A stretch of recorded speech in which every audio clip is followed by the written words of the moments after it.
All right, good morning, everyone. We'll wait one more minute just to be able to get those that are just joining, and then we will get started.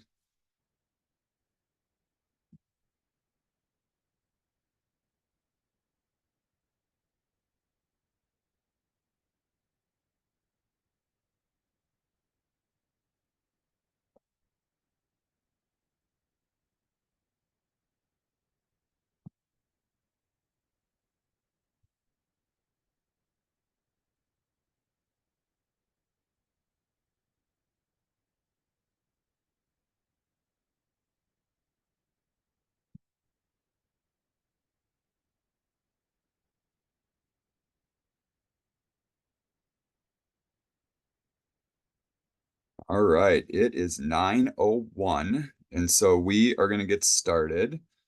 Welcome to our October Provider Supports Subcommittee meeting. My name is Dave Mayer. I'm the Director of Early Childhood Education for the Office for Catholic Schools with the Seattle Archdiocese, and happy to be part of this group as one of the co-chairs for the subcommittee.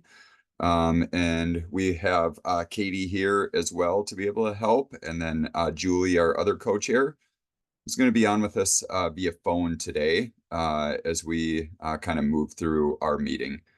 So just as a note, as people are coming on, to please remember to continue to have your phone or your computer muted upon entry, and then we'll get folks kind of connected when Q&As are that to be able to remind you to come off mute when you're speaking.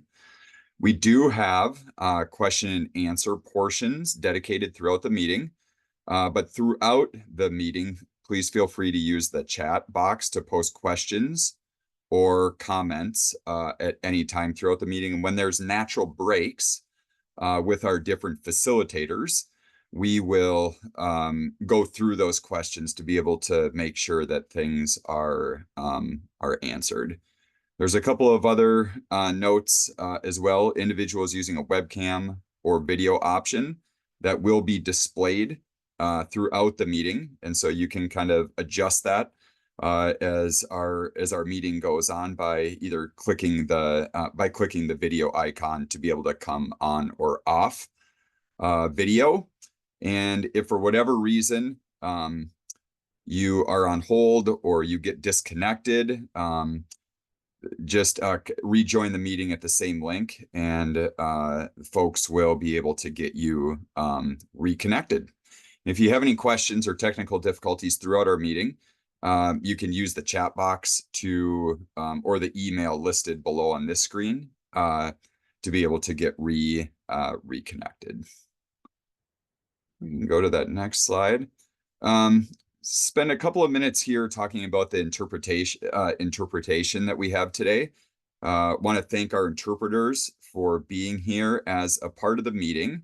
We just have some really quick instructions for folks to follow to be able to make sure that everybody has appropriate interpretation. And it's going to be important that everyone does this, regardless of what language you are expecting to be able to have here at the meeting.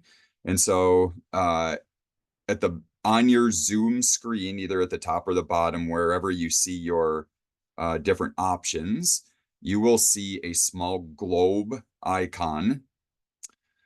If you click on that globe icon on your Zoom platform, you're going to have the option to either click English or Spanish.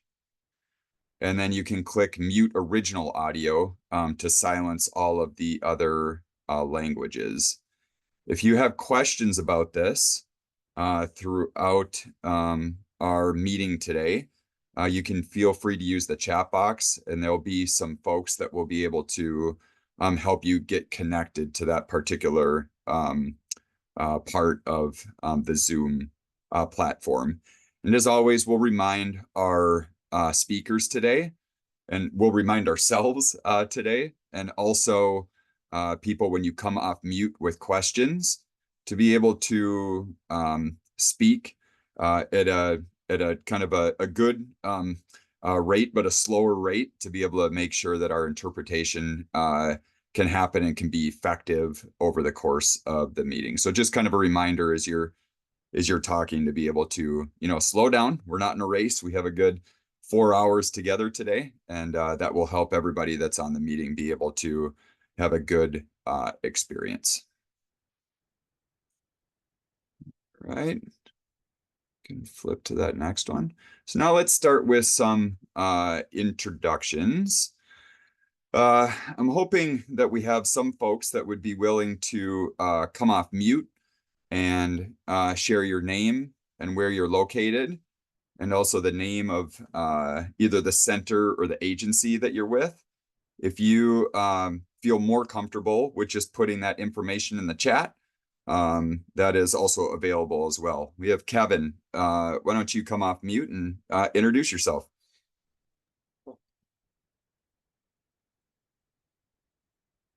Sorry, little click happy there. No, you're good. So my name's Kevin White. I am located in Vancouver, Washington, and I am the owner currently for Red Robin Preschool and Daycare.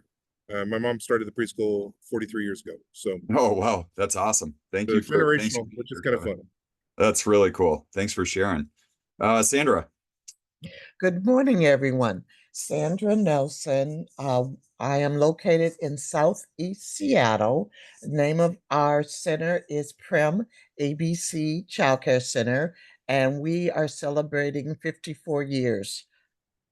Oh, wow. Congratulations, Sandra. Thanks for being here today. Really appreciate it. Laura.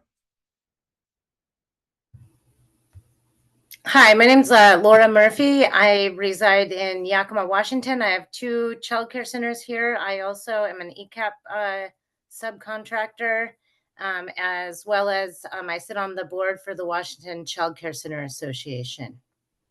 Thank you. Welcome, Laura. Thanks for being here. Ruben. Good morning, everyone. Ruben Reeves, and I'm the Assistant Secretary for the Licensing Division within DCYF, and it's great to see everyone this morning. Thanks for being here today, Ruben. We appreciate it. Veronica.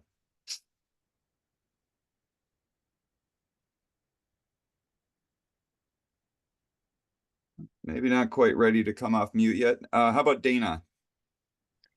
Hi, I'm Dana Christensen from Clark County. I own 2 childcare centers down here, and I'm also a board member for the WCCA. Good morning. Wonderful. Thanks for being here today, Dana. Katie.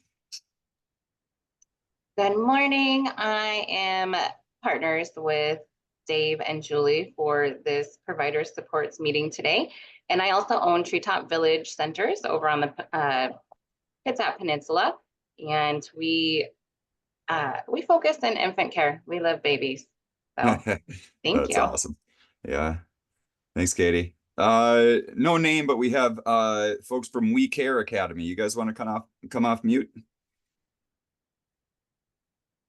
I'm Sarah from We Care Academy in Linwood.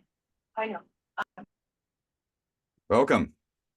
Veronica, do you want to introduce yourself again? Sure.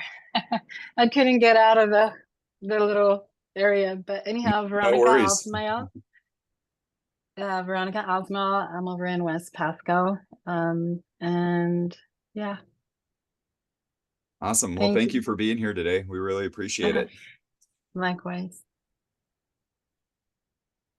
We have some great introductions that are happening in the chat today as well. Rochelle is here from Lacey, Director Owner of Foundations of Faith Children's Academy.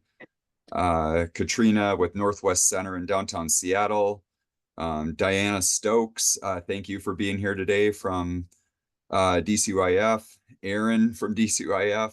Deanna from DCYF. Gloria, always great to be able to have you here at the meeting. Thanks for being here, of Little Dreamers Daycare. Taylor, thanks for being here with DCYF, and Debbie as well. Lois, always great to see you from the Community Daycare Center for Children. Jill is here in a new role at DCYF as Early Learning Policy and Implementation Manager. Thank you for being here. So we have all of these great folks here today, and I really appreciate your joining. And thank you to those that are helping folks get connected with that interpretation services in the chat as well. Any others that want to introduce themselves with their hand raised out loud? Otherwise, I think that we've done a pretty good job of getting everybody either via the chat or via introducing themselves out loud. And I thank you guys for taking the time to do that this morning. You can continue to put your information in the chat as well if you have not had a chance to introduce yourself. I know it's always great for folks to be able to see where people are coming from and to be able to make those great connections and reach out to folks over the course of the meeting as well. So let's go forward now and review of the meeting materials. And I believe that Jessica just put a link to those in the chat. Yes. Jessica, thanks for doing that. So let's take 1 to 2 minutes here to take a look at those meeting materials, and then we will come back to see if anybody has any questions.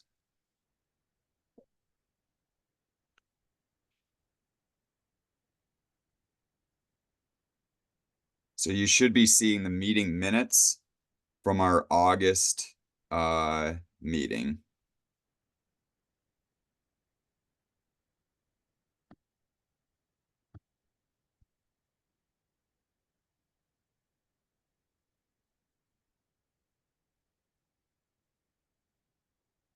Thanks for putting those in there again, Jessica.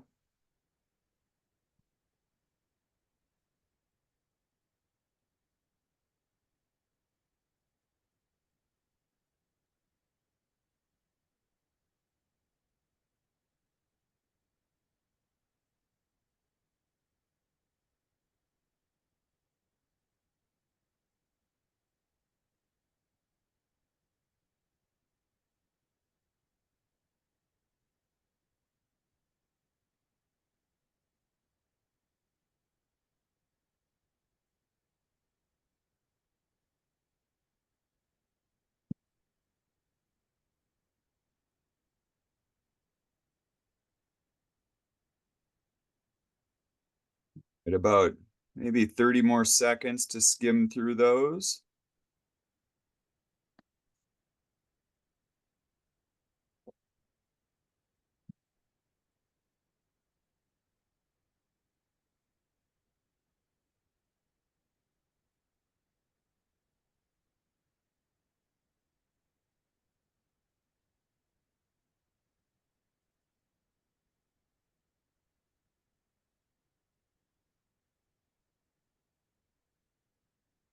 All right. We'll just open it up now to either in the chat, or if you feel like you want to raise your hand or unmute yourself, if there's any questions that anyone had on the review of those August meeting materials.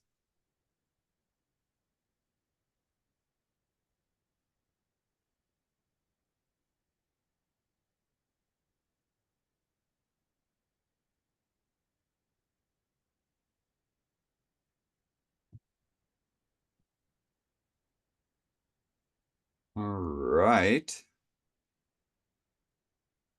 Sounds like that looks pretty good. So let's move on to the next section. Oh, I thought we had another piece to review before this, but maybe I have that wrong.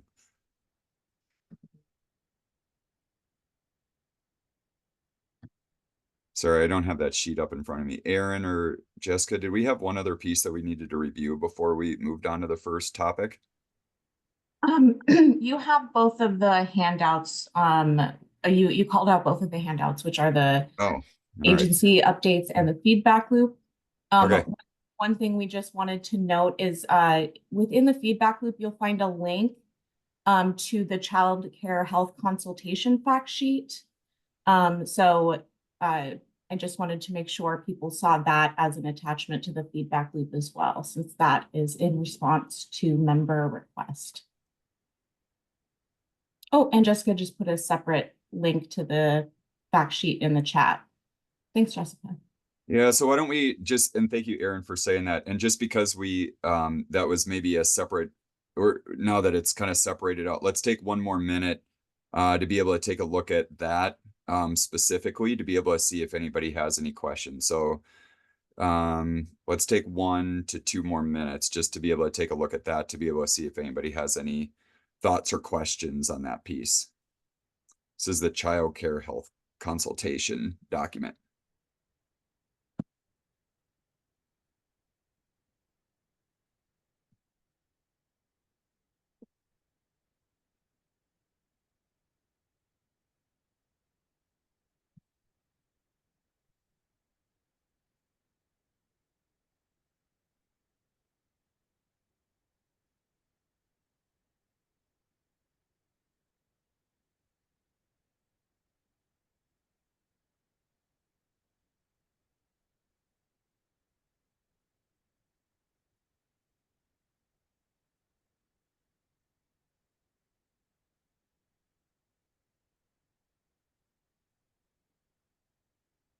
All right, feel free to unmute yourself or put any comments in the chat if anybody has any questions about that particular document.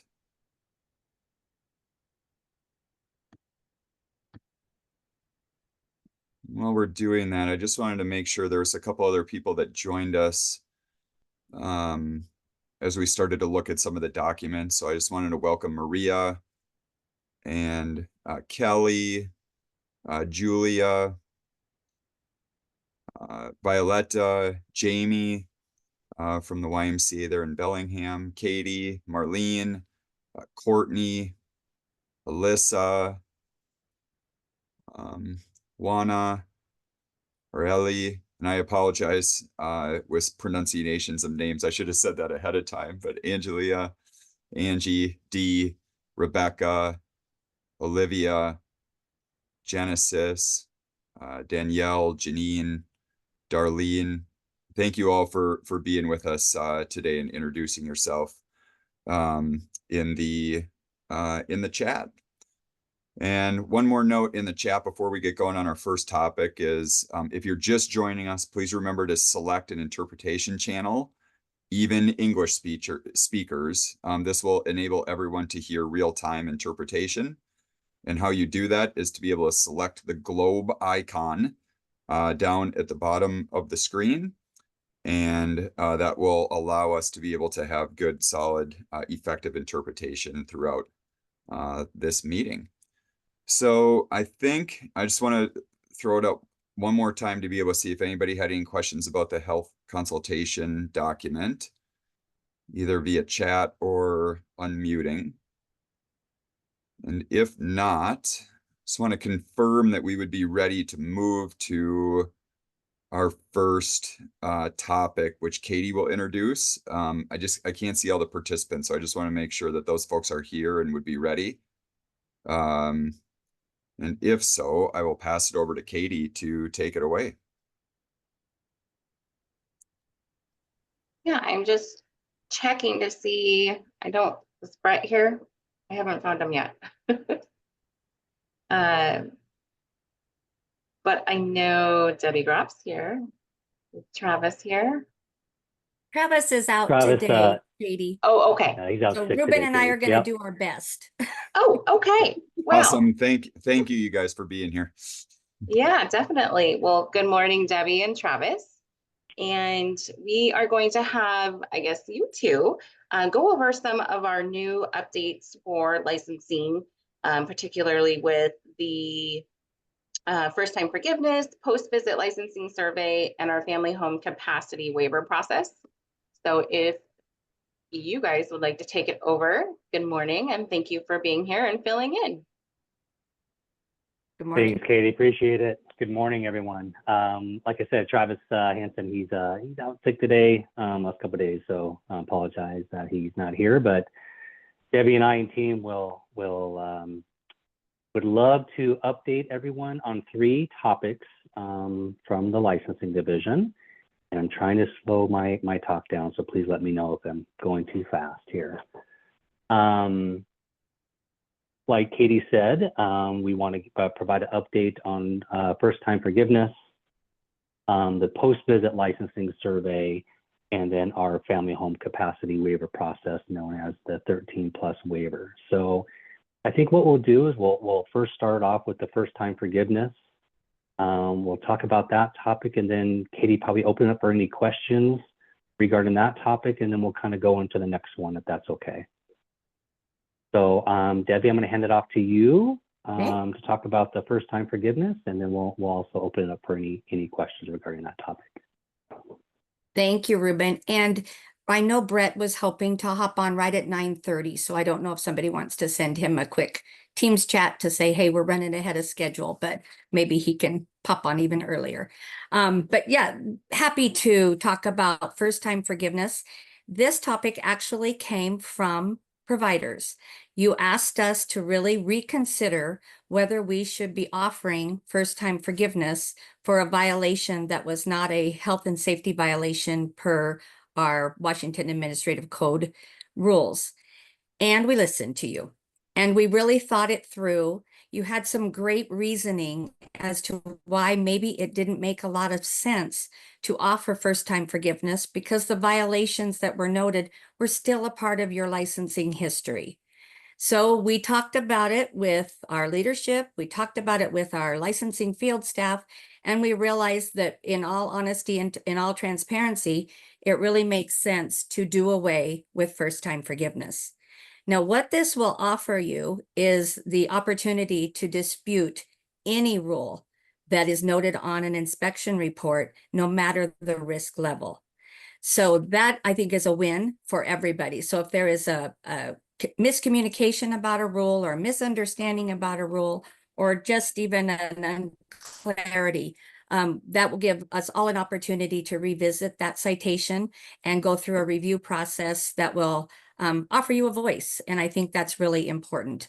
Now, you're probably wondering when we might roll out this first time forgiveness. And it's based on our systems right now, folks.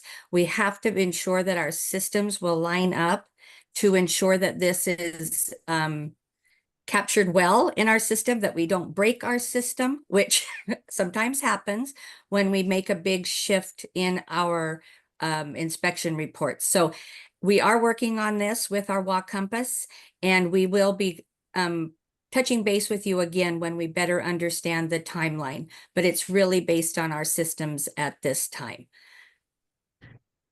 Ruben, I don't know if I left anything out on first-time forgiveness or if there's anything else you wanted to add.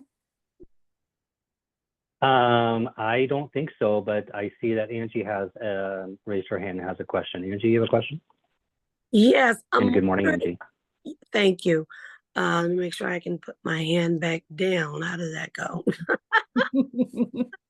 There you go. Okay, Laura Ann. I'm wondering if there's something that can be done that is not system-wide, but say you come out, I had an incident once.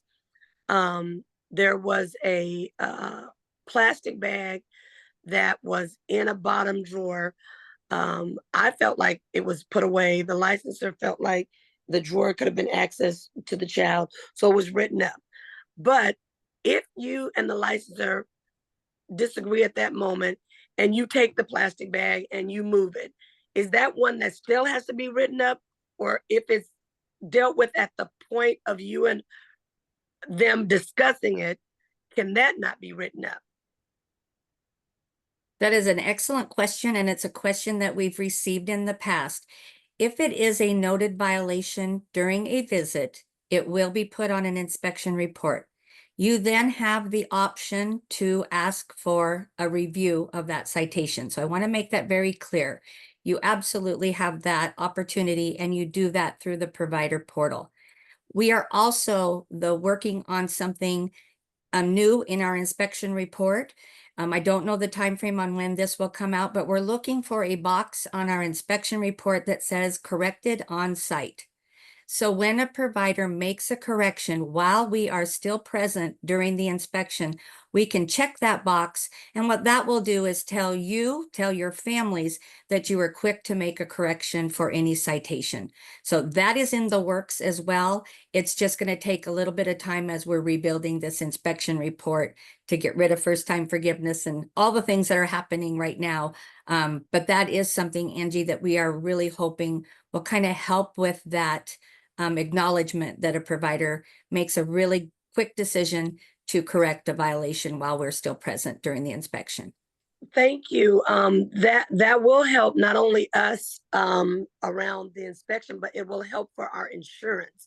Many of us are dealing with insurance agents who are overly aggressive, and they don't understand that we're in compliance because we're licensed.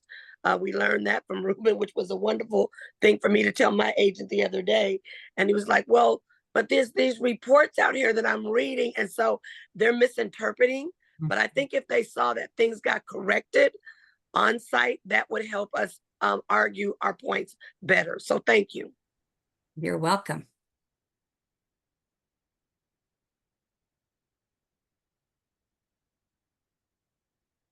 Sandra? Good morning, Sandra.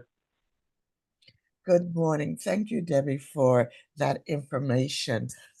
If you're tinkering with Compass, it is very frustrating when we get our inspection reports that we cannot respond directly in the portal, that we have to send an email to our licensor, and I'm not sure where all that documentation goes to. But similar to Angie, if it's an incident that comes up, we would like to have the opportunity to tell you when it has been corrected. And that's part of our record too. So if you're tinkering with the system, if that's something that you could include, I would appreciate it. Thank you.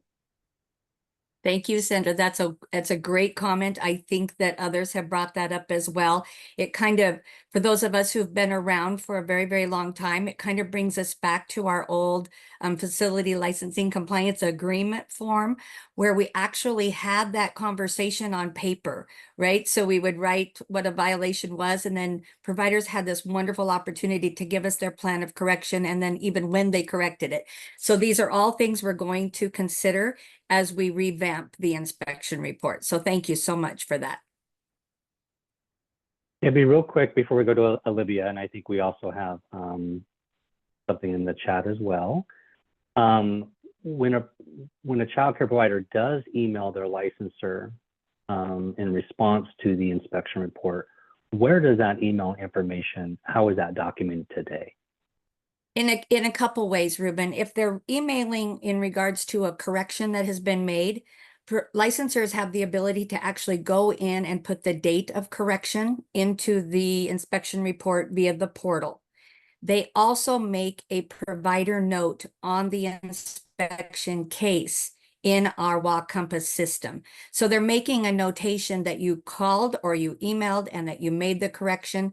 We also make a notation when we do our rechecks. So when we come out to do our health and safety rechecks, we have a workbook that we complete, and we also make notation in a note that corrections have been made. Thanks, Debbie. Olivia?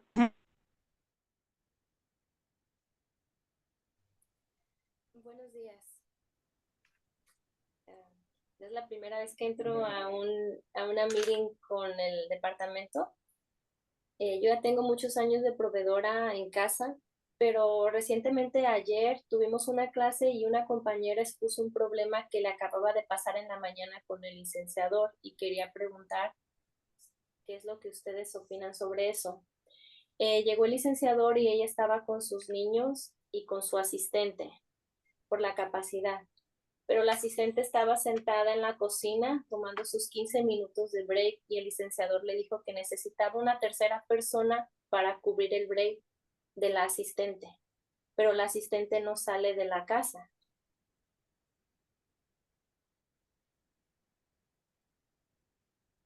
I apologize, Olivia. I was just capturing the very last of your comment via the interpretation. Can you give me a quick recap on what you asked? I'm so sorry. No puedo escuchar nada, perdón.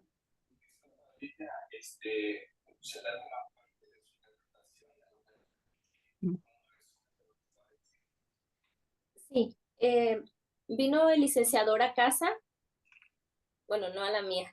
Estaba el asistente tomando sus 15 minutos de break en la cocina, que supuestamente es la sala, la cocina, el comedor, todo está licenciado. Y que le dijo a la proveedora que tenía que tener una tercera persona mientras su asistente estaba en el break o en el lunch, que no podía ella quedarse sola viendo a los niños mientras la asistente estaba en su tiempo de break. Pero la asistente no sale de la casa para tomar lonche o tomar break. Es lo que me decía la proveedora, y que Labor Industrias le dijo que ya habían tenido una plática antes sobre eso, y Labor Industrias quedó mientras los asistentes no estén fuera del área donde están los niños, que no salgan fuera de la casa a tomar break o lonche, no necesitaba a alguien más. Pero el licenciador ayer le tomó eso como fuera de cumplimiento, y ese fue el tema que discutieron. Y lo digo pues porque nosotros también tenemos asistentes y para saber qué tenemos que hacer.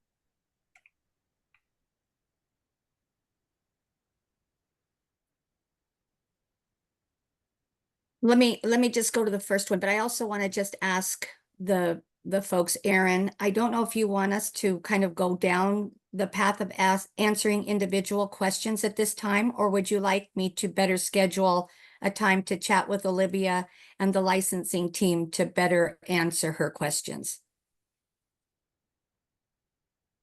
Debbie, I'm gonna leave that up to you and see if you want to do it live or just connect with Olivia off this meeting. Okay, thank you, Marlene. And I think I can quickly answer the very first question, Olivia, and then I would really appreciate the time to work with you and your licensing team to answer your specific question. But if you get a question from another provider and they're really concerned about something that was noted on an inspection report, please let them know to use the supervisory review function that we have built into our system. It is the best way for supervisors to review what was noted on an inspection report, to hear from the provider for their side of the story in order to make another decision. And we have like a 3-step situation where if it goes through the supervisor and it needs to go up to another level of review, it can do that. So I want people to be very comfortable and feel very safe in using the supervisory review system that we already have in effect. And then Olivia, if I get your email address or contact information, I will contact you offline, and we will gather a time that we can talk together with your licensing team so we can better answer your questions. Muchas gracias. You're welcome.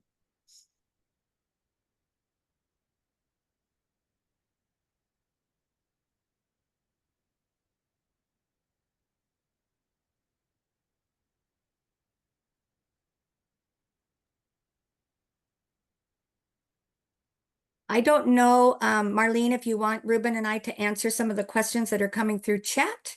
I see Laura, you have your hand up, so I don't know if we want to just take those questions at this time. Debbie, however you want to do it, you're the presenter here. Okay, I just know we have other topics and I don't want to not get to the other topics of update. Shall we go through those? Laura, did you have a question about first-time forgiveness, or is it a different question? I just have a question in regards to the supervisor review. So I have previously used that for an incident, and it was not very effective. So I'm wondering if you guys are going to be educating the supervisors or working with them on the process to make sure that providers are supported if we do have a dispute, especially since everything will be listed on the, you know, on our history now. And insurance is really becoming tough. Like I just renewed and there was so many documents that I never had to fill out before, and I've never had a claim. I've been licensed 25 years, and sometimes it feels like 25 years of success doesn't really mean anything, you know, when we get nit and picked for kind of, you know, things that are questionable. I think you brought up a very good point, Laura, as we are looking at, you know, doing away with first-time forgiveness. It's a perfect opportunity for us to bring the supervisor and leadership group back together to talk about, one, just getting rid of first-time forgiveness, and the issue that you're having with insurance. We totally hear that. We heard Katie and others who have brought it to our attention. We're trying to figure out what's there. Also, I think everybody needs, when you're asks for a supervisory review, that one, we follow our processes, we meet our, I'm going off camera, we meet our timeframes, and we really consider what the licensee puts in for their justification for review. So I think it's a wonderful opportunity for us to kind of regroup on our supervisory review process. So I thank you for bringing that to our attention. And Laura, again, if you have other suggestions, or any of you do, as to how we can make that system work better, please reach out, because we'd love to hear it from your point of view. Yeah, I just think with insurance being so tight, it's really important. Like as providers, sometimes, you know, I'll just take whatever the little thing is, right? But when now the little thing could affect your insurance, we might have to be asking for those more often. So I just hope that you'll let supervisors know the stress that we're in insurance wise. You bet. Thank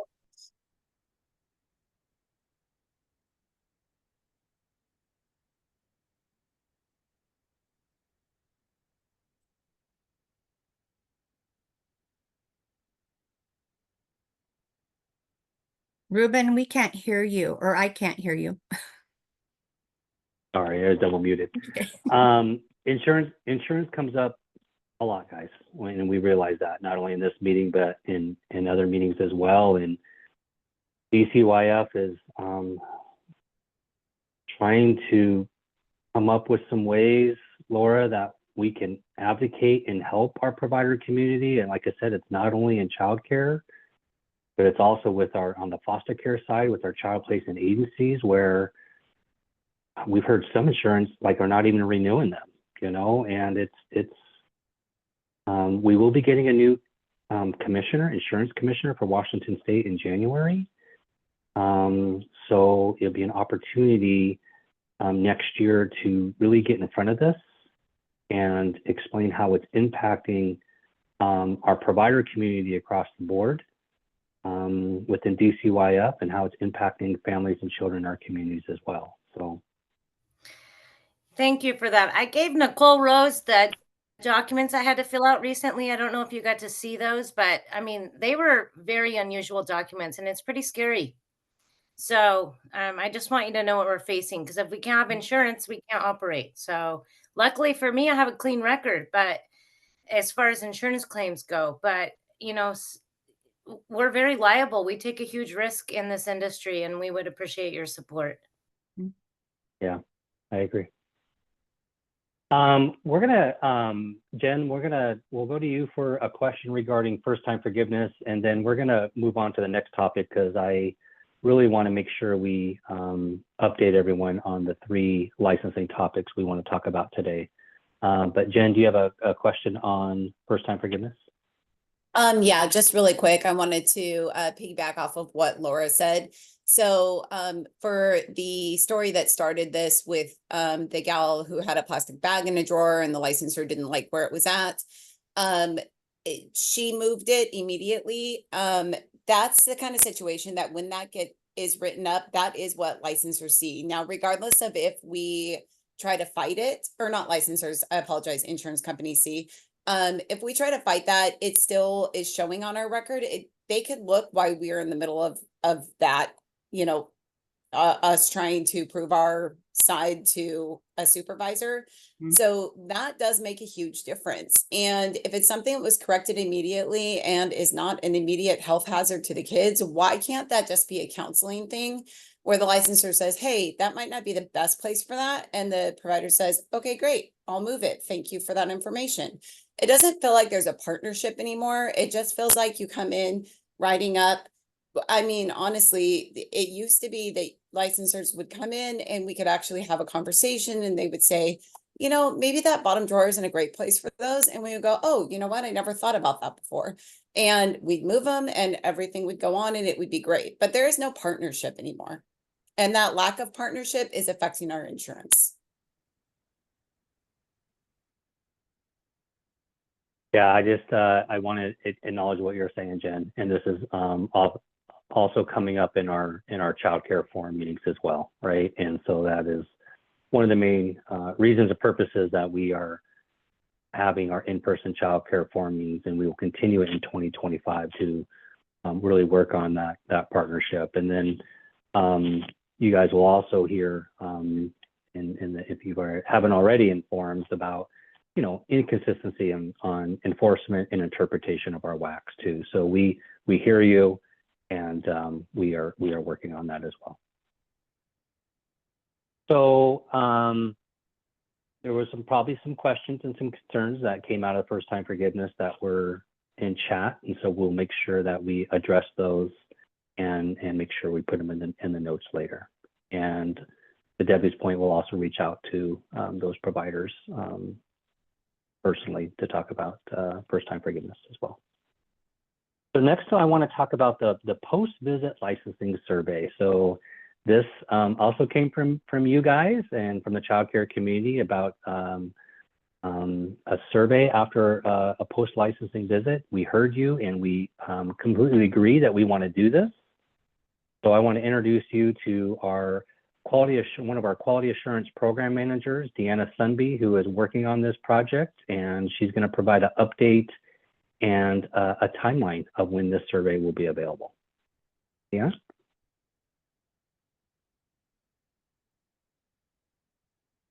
Oh, we can't hear you, Deanna.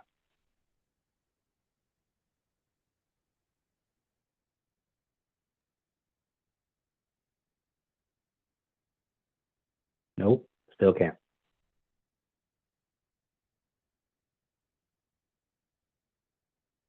So let's do this. Debbie, I'm gonna punt to you and provide a quick update on the survey, and then hopefully Deanna can fix her audio and she can jump off. Is that better? Oh, yep, we can hear you. Oh, yes.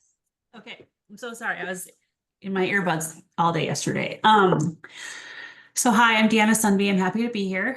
The good news is the survey is complete, and we have translated it into 7 languages: Vietnamese, Ukrainian, Tagalog, Spanish, Somali, Russian, and Chinese. So we're excited about that. So the timeline, we're looking at full implementation in WA Compass first quarter of next year. It does take some build time on the back end of things.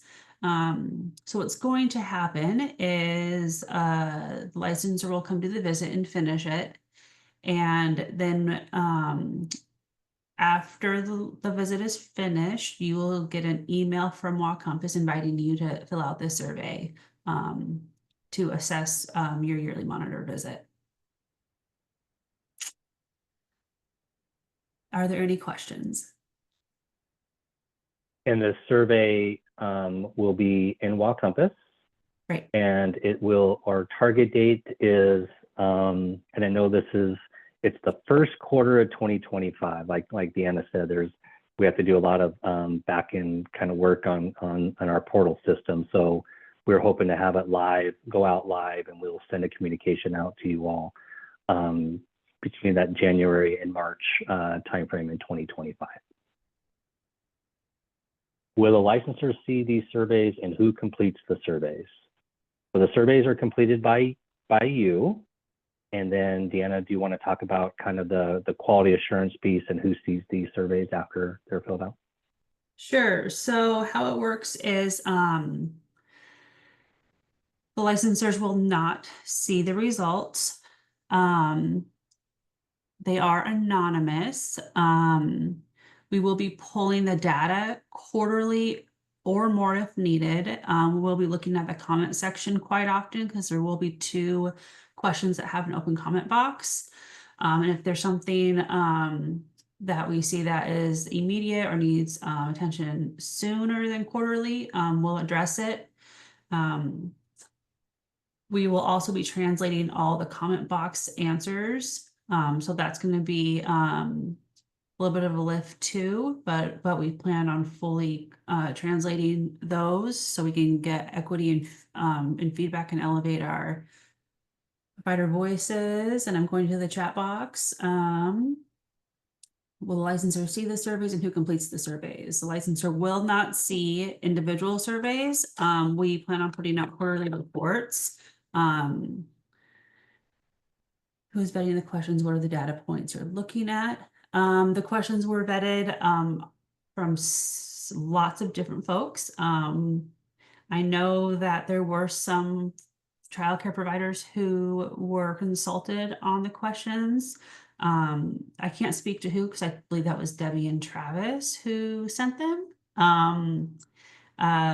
We also had our partners at Early Learning look at them, leadership look at them, OIAA. Has this survey been adapted? Deanna, our ResJ administrator, also looked at them. Correct. And we did have providers look at them, and I want to recognize Laura Murphy, who's on this call today. She was one of our providers who actually reviewed it in a very short time frame turnaround, Laura. So thank you so very much for doing that for us. And we also sent it to SEIU for review and feedback. Has a survey been adapted or tested to ensure it's accessible and meaningful to individuals from various cultural backgrounds? Yes, there's actually a couple of questions that ask childcare providers about the cultural responsiveness of the visit and how inclusive it was, and language access as well.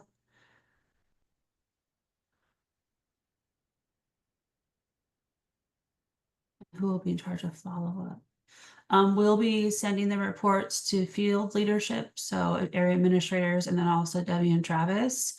So we can look at possible practice changes or transitions, or if there's really something positive that comes out, we're also looking for positive stories. And is there a way I could get the Spanish questions translated in the chat box?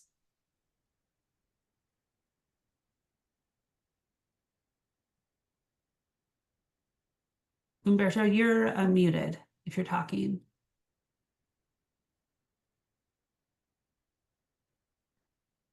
Mm-hmm.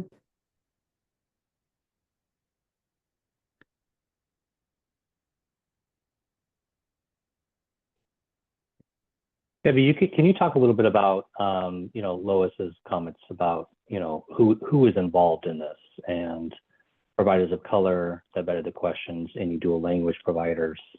Can you talk about who has participated in this these questions in the survey, if you can, Debbie?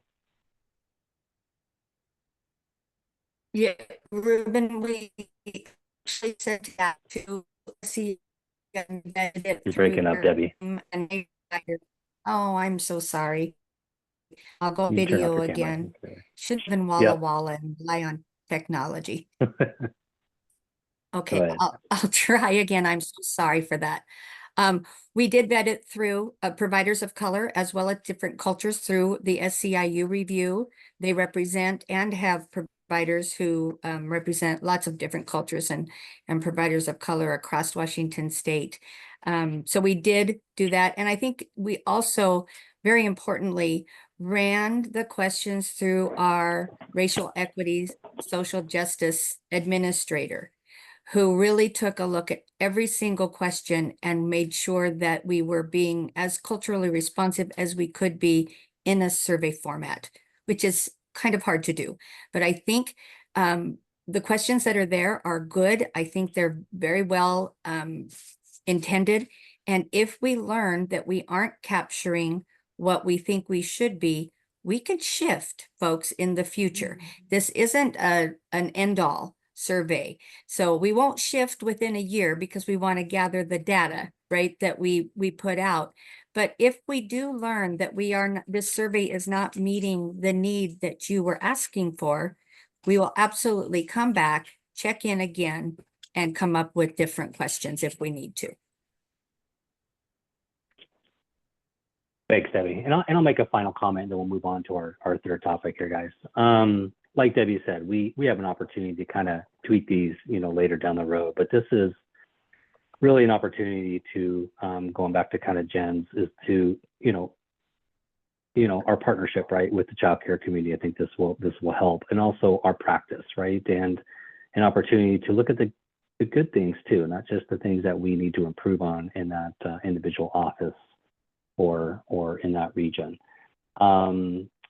We will have a wrap up of either monthly or quarterly reports off the survey that we will look at and share with the licensing leadership team. If there's anything that comes out that is a major concern, we will address that right then. We won't wait for that monthly or quarterly report that if we have concerns, we'll look into. So we're excited for this. We feel that we have included everyone we need to include for this survey, but also realizing that we'll maybe do some tweaks later down the road. So the next topic I'd like to talk about is the family home capacity waiver process, the 13 plus waivers. And I want to introduce Brett Skinner, who is one of our licensing division policy program managers that will provide an update, and then we will answer any questions. Realizing we have we actually have quite a bit of time, right, Dave? We have 9:30, 10:30. Actually, we have quite a bit of time. Brett? Great. First, just thank you for letting me have a little bit of time. And I just appreciate everybody who is bringing the comments and bringing things forward. I think it's like I'm reading all the comments, and it's just so valuable to continually hear the voices, understand how things are going. So I just kind of wanted to say that from the beginning. So what Ruben said, we're going to talk about capacity waivers, and we're going to kind of give a project update. And again, this is geared for family home childcares. And we're going to look at kind of where we're at today, what's sort of been happening with this. We're going to talk about reworking the system, because anytime we make a change, we have to kind of like rework what the system looks like. So there's WAX, there's forms, there's our compass, there's our portal that connects to our compass. And then we're going to talk about community partnership as we work on this project, what this means, kind of some of the why behind some of these things. And then we're going to talk about timeline, and then obviously answer questions the best that we can. So we can go to the next slide. So our current status right now is we have this capacity waiver process that during the pandemic, the legislature said we need to get more childcare slots in family home. We need to open up our ability to do that. And so they passed some legislation. So within licensing division, we created a process. We made it so people could apply through the portal and that they could get more capacity, get more slots into their home. So traditionally in a family home, you could only have 12. That was kind of the limit for as long as I can remember. And this capacity waiver allowed, under certain conditions that you needed to meet, to go beyond 12 in the family home. but it didn't really put any cap to that number. But as a lot of you may know, as time went on, as the pandemic went on, fire officials, building officials became pretty concerned with this ability to have a lot more within a family home, because most of the homes were not regulated for that to be the number that should happen. And so they started reaching out. They started saying, hey, this is concerning, that you're going beyond 12. And in some cases, there's not even a cap to this. And so we put a halt to the ability for people to request to get onto these waivers while those conversations were happening around what the parameters would be. And so we've been trying to communicate with providers about what's sort of been happening with that. But in that process, there have been some changes that have happened with the regulations, and now we're responding to that. So they changed their the state building code, like the regulations 5151, to say that we will allow to go beyond 12, but we were going to cap that at 16. And then they put in some other regulations in terms of being able to meet those requirements. And so, DCYF is responding to those requirements that they put forward. And so we were like, okay, well, this is challenging. We already have providers that have these open, and we need to figure out a way to transition this. So I think the number one thing is it's very hard. It's very difficult. There's a lot of people that have more kids than 16. And there are some really challenging things that we need to accomplish to come into the new requirements that are set forth. And so we're going to kind of get into that. But I kind of want to just start with just kind of trying to appreciate the folks that have been doing this work, that have these capacity waivers. We feel like this is a really difficult situation, and it's really hard. And we want to just continue to acknowledge that as we talk about the solutions and how to transition through this. So if we could go to the next slide. So in terms of reworking the system, I kind of talked about WAC changes for building and fire, their changes. So in March, they put forward their new WACs. So they have those in place right now. And with our childcare WACs, where we outline the capacity waiver, we're looking at our new WACs going effective in January. And we're going to kind of talk about the timeline, and we're going to give some grace after January. But we're changing what our WAC says, because right now we have a capacity waiver WAC that people have been following that are there. And then we are going to do some updates to forms. So for a lot of you, this is going to be built into Compass, into the portal system. So you can go into the system and you can go in there. And then there's actually going to be a brand new form. It is a checklist for getting your home ready for basically there's going to be a new type of inspection that you need to do with your local jurisdiction. And so that is going to be with if you live within city limits, it'll be with your city, or if you live outside of the city limits, it'll be with your county.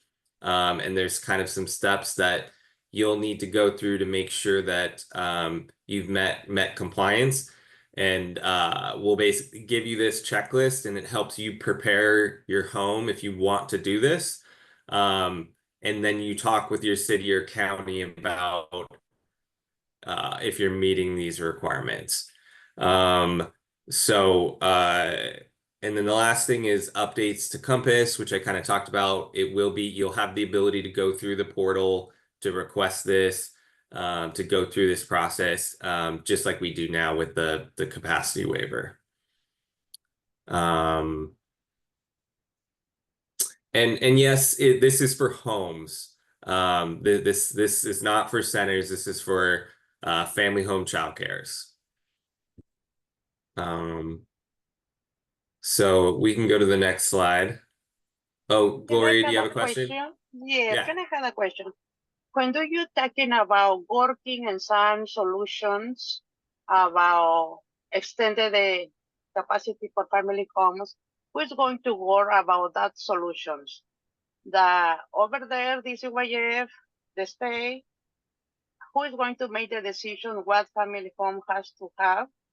And is some providers involved in those decisions? Because sometimes somebody plans what we have to do, but never we are involved in those decisions because we are the one who's going to be on daily basis dealing with the safety and the healthy and all the issues. That is my question. Yeah, Gloria, it's a great question. And I mean, to be honest, what we're doing a little bit is we're responding to the fire officials and the building officials. So DCYF as a group, we're not saying we need to change this or we need to make providers do X, Y, or Z. We're trying to sort of design a system and a process for approval and looking at how we can kind of build this and adjust this in transition. But some of the things were not dictated by licensing division in terms of what would need to happen. So to be honest, one of the biggest things that the fire officials are going to require in most cases is sprinkler systems. And that is going to be the biggest cost piece, but that wasn't a decision that licensing division had the authority to make. That's something that the fire officials they kind of have that authority to make that decision.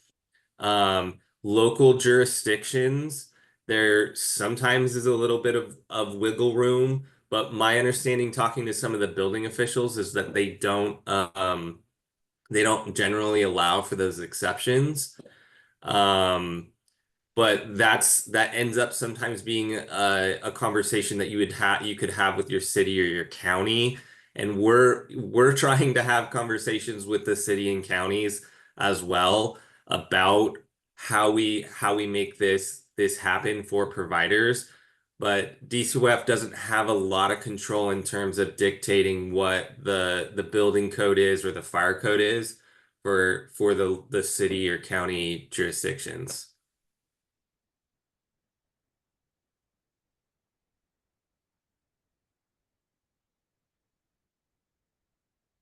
Well,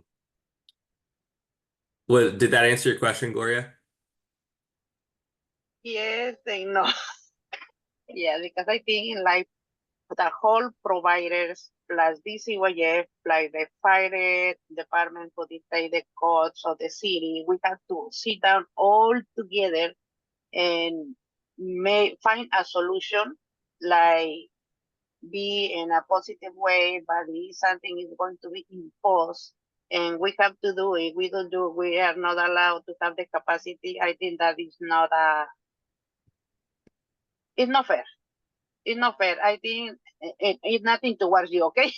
Because with a lot of respect, it's like we've been doing this work with a lot of impositions. We are able to respect those and following those. Sometimes we are not agree with some stuff, but we have to keep doing. But I think it's time, like the state hear us, the city hear us, and hear our opinions, and hear like we have concerns also about safety and health for the children, and we work together, but we have to find some reasonable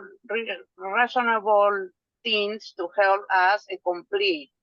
But if they're going to impose something and that is going to exclude us like family home providers, I think that is not fair too.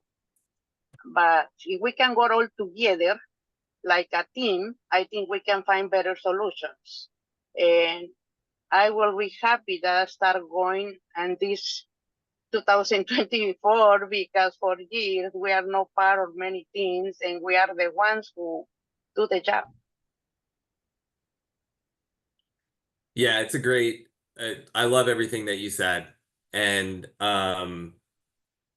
one thing that kind of leapt to my mind is continuing to think about, like, you know, WACs do continue to get updated and changed. And we always need providers to participate in that process. When we did the last WACs, we had a lot of providers participate, and it was hugely meaningful through that. And we need to continue to make sure that we're thinking about meaningful processes with all of these things. Like, how do we bring you all to the table to have more conversations around this, while also taking into consideration how busy everyone is. And so these meetings are a part of that so that we can hear things. But I agree with you. We need to continue to keep that at the forefront of our minds. Okay, so I see some hands, and I have more stuff to talk about, but we can either take the questions or we can keep going. Lord, you wanna go ahead? I had a waiver during COVID to increase capacity for my center, and that ended a long time ago. I was actually afforded two options, either to permanently apply for increasement and add a bathroom, or it ended. Are there any centers that had extended waivers, or did that just apply to home providers? Debbie, do you want to answer that? Sure, Laura, that's a great question. And we did extend waivers through COVID for all childcare providers, centers, and family homes. Those waivers were closed at the end of COVID. This is a new waiver process, Laura, that was put into rule specifically for family homes. And that's what we're addressing now, is the shift in building code since the WAC went into place. And now we're having to amend that WAC and edit that WAC to meet building code. So this wasn't anything afforded to centers because it was specific to family home environments. I see. Do you know why centers weren't also allowed the same opportunity? Was that a bargained thing from the union, or? I don't have the history on that piece. Ruben, I don't know if you know that, if it was a bargained issue back in the day. Yeah, I mean, Brett, is there any more slides you're going to share? Because I have. Yeah, I have more slides, but none of them touch on centers versus family homes, because this was specifically called out in the ledge for family homes. And I mean, it was a long time ago, right, when they did it, but I think they were just trying to open up slots to increase capacity, and maybe family homes, there were more of them in different locations that needed it. I'm not 100% sure. Yeah, I just put in there, guys, and I was gonna like do something at the end, but May of 2021, guys, this kind of came out from the legislator that passed the Fair Start for the Kids Act, and then Section 13 allowing this waiver, and it was during COVID, guys, and I to increase capacity in Washington State. So I have a little spiel I'm going to say at the end. I'm going to wait till the end if that's okay. So let's let Brett go through his slide deck, and then I'll chime in, and we got some time to talk about this more. So. Okay, well, Maria and iPhone, you can keep your hands up, and we'll start with you with the questions, but hopefully I'll answer some of them with some of the things going forward. So I do want to make sure. Did we accidentally skip one? One slide. Okay. So really, like, here's kind of a high overview for what will happen for those interested and a part of this. So there should be an extra block on here. And basically that the extra block is going to be, we have a new checklist form, and it is going to have a FAQ help guide on how to work through this process.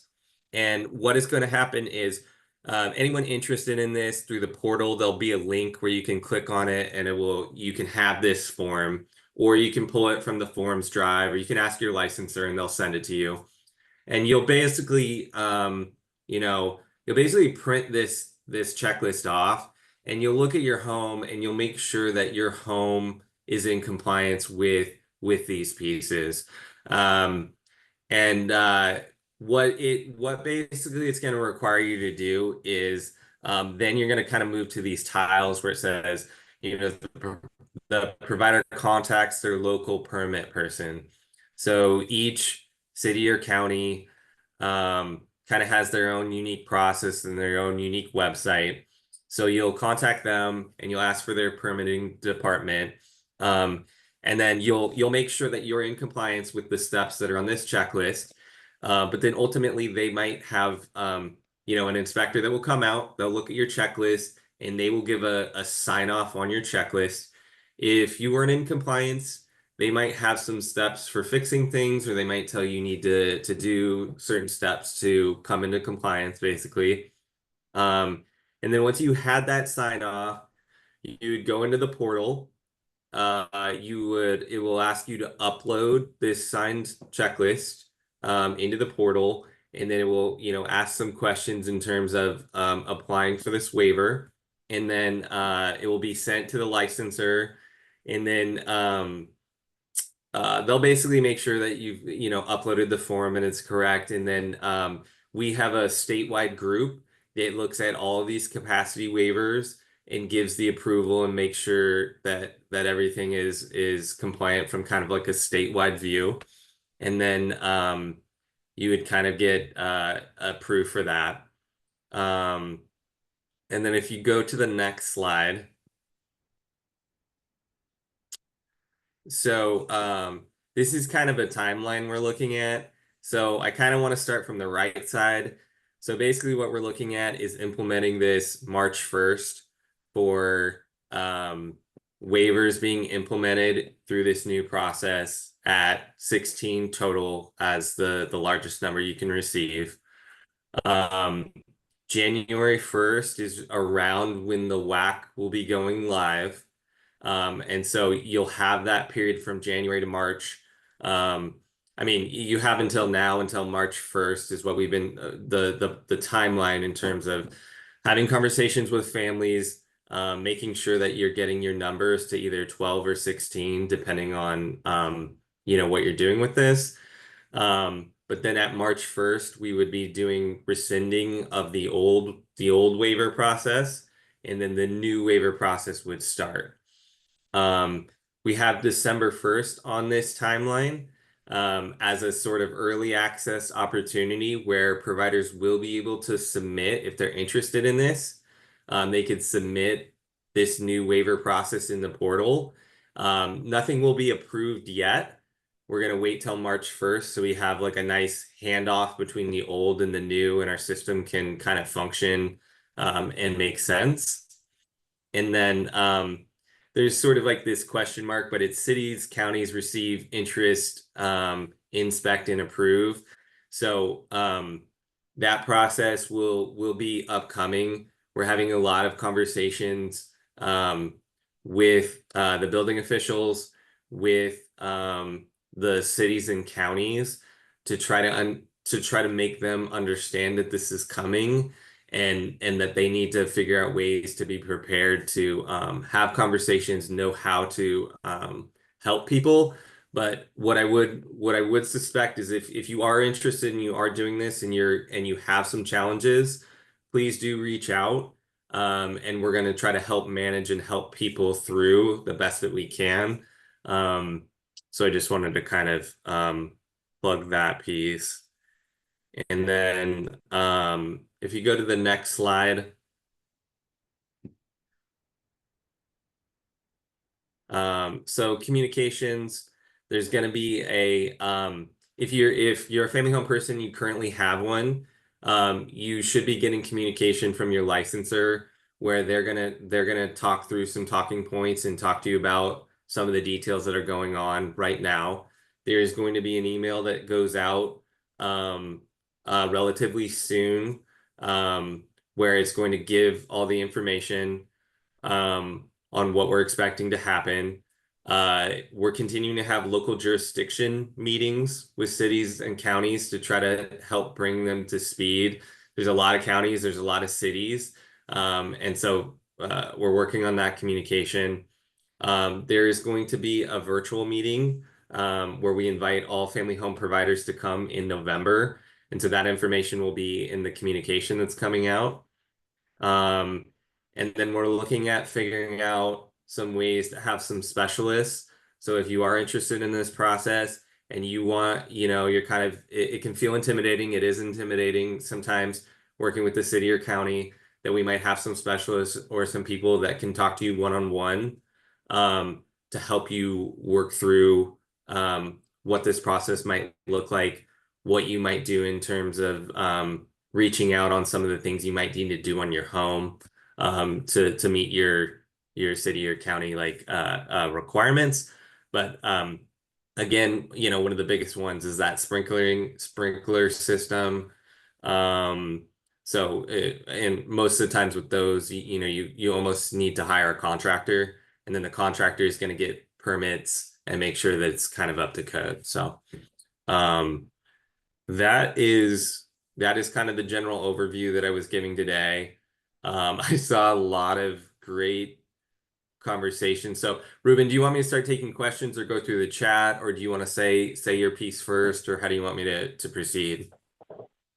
Yeah, that'd be great, Brett. And then we can open up for questions. We have about 12 minutes. Can you end your slide deck just so I can see everyone, please? I put in the chat of when this happened in 2021. There's been a lot of questions about centers, and I'm not aware of the history, guys, on the centers regarding this 3 years ago. This was just about family homes. We have 3,800 licensed family homes, with 70 currently on this 13+ waiver. When the legislator changed and required DCYF to do this, we did not do our due diligence and contact the state building code and the fire marshal. We created WACs, and it was during COVID, guys, and we did it. Lessons learned from this, right? Because we've gotten a lot of concerns from the state building code, local, city, county, regarding this. And so we had to push pause on accepting new applications. The state building code guys only wanted to do 12, and we were part of the work group and were able to get 16 max.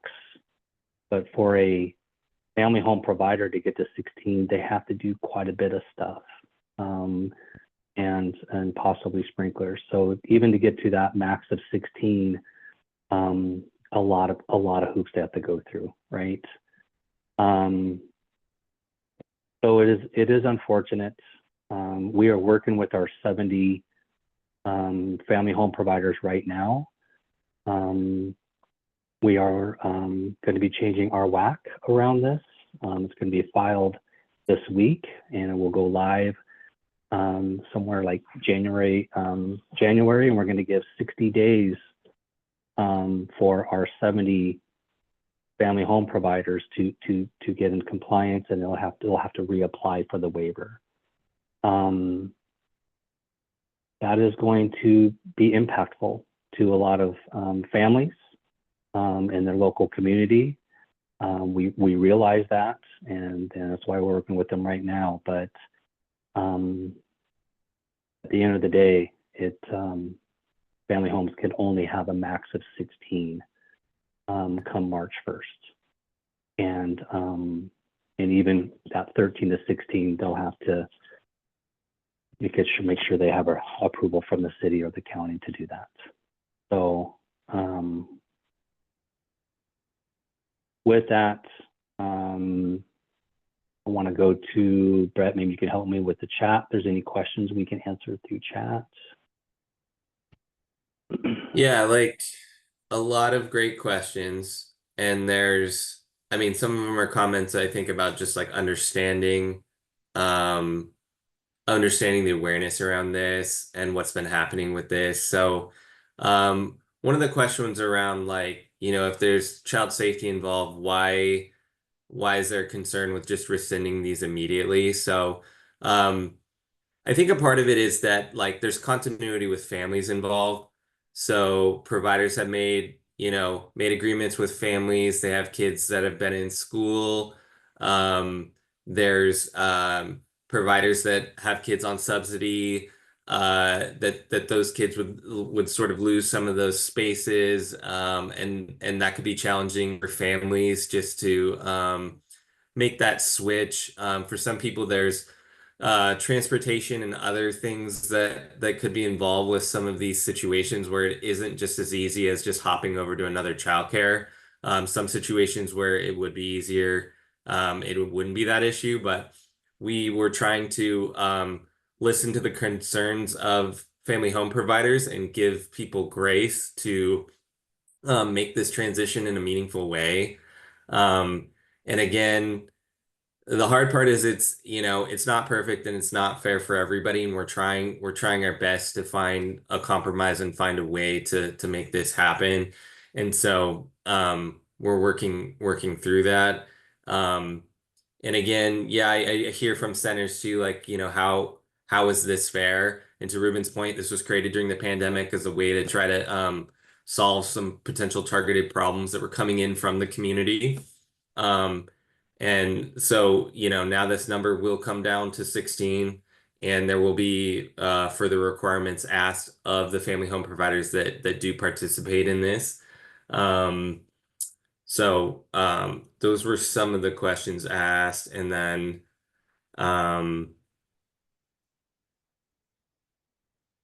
Brett, I just got to Yeah. jump in real quick. Yes. It's really impressive to hear you speak about grace. And I just want to say, we want to keep that going for a lot of different conversations, because my plastic bag situation, I felt like I should have had some grace. But it's impressive to hear you speak about grace. I just want to say that. Yeah. Yeah, and I heard your conversation around that, and I think sometimes for licensing staff, we get a snapshot of what's happening in a provider's life, and there's a lot of things going on. And I think it's challenging, as a state, because we're wanting to encourage, compliance. And so if I'm a licenser and I come out, the first time and I say, hey, these bags are up, but then the next time I come out and they've moved back to that same spot, it's a challenge to try to decide whether it should be cited so that we have a record of it. And to me, it never feels like it should be. It's not an indicator of like you're a bad provider, but those are decisions that like weigh in, I think, for licensors when you're like, how do we handle this? Because I agree, like we should be partnering. And that's hard because I wouldn't want that to be a reflection on you. So we do have to figure out how to, and show our gratitude too for the hard work that you all are doing.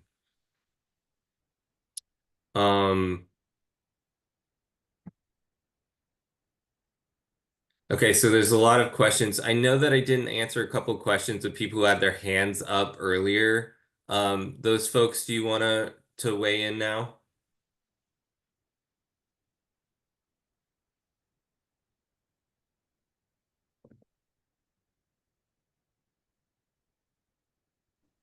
Okay, this is the iPhone.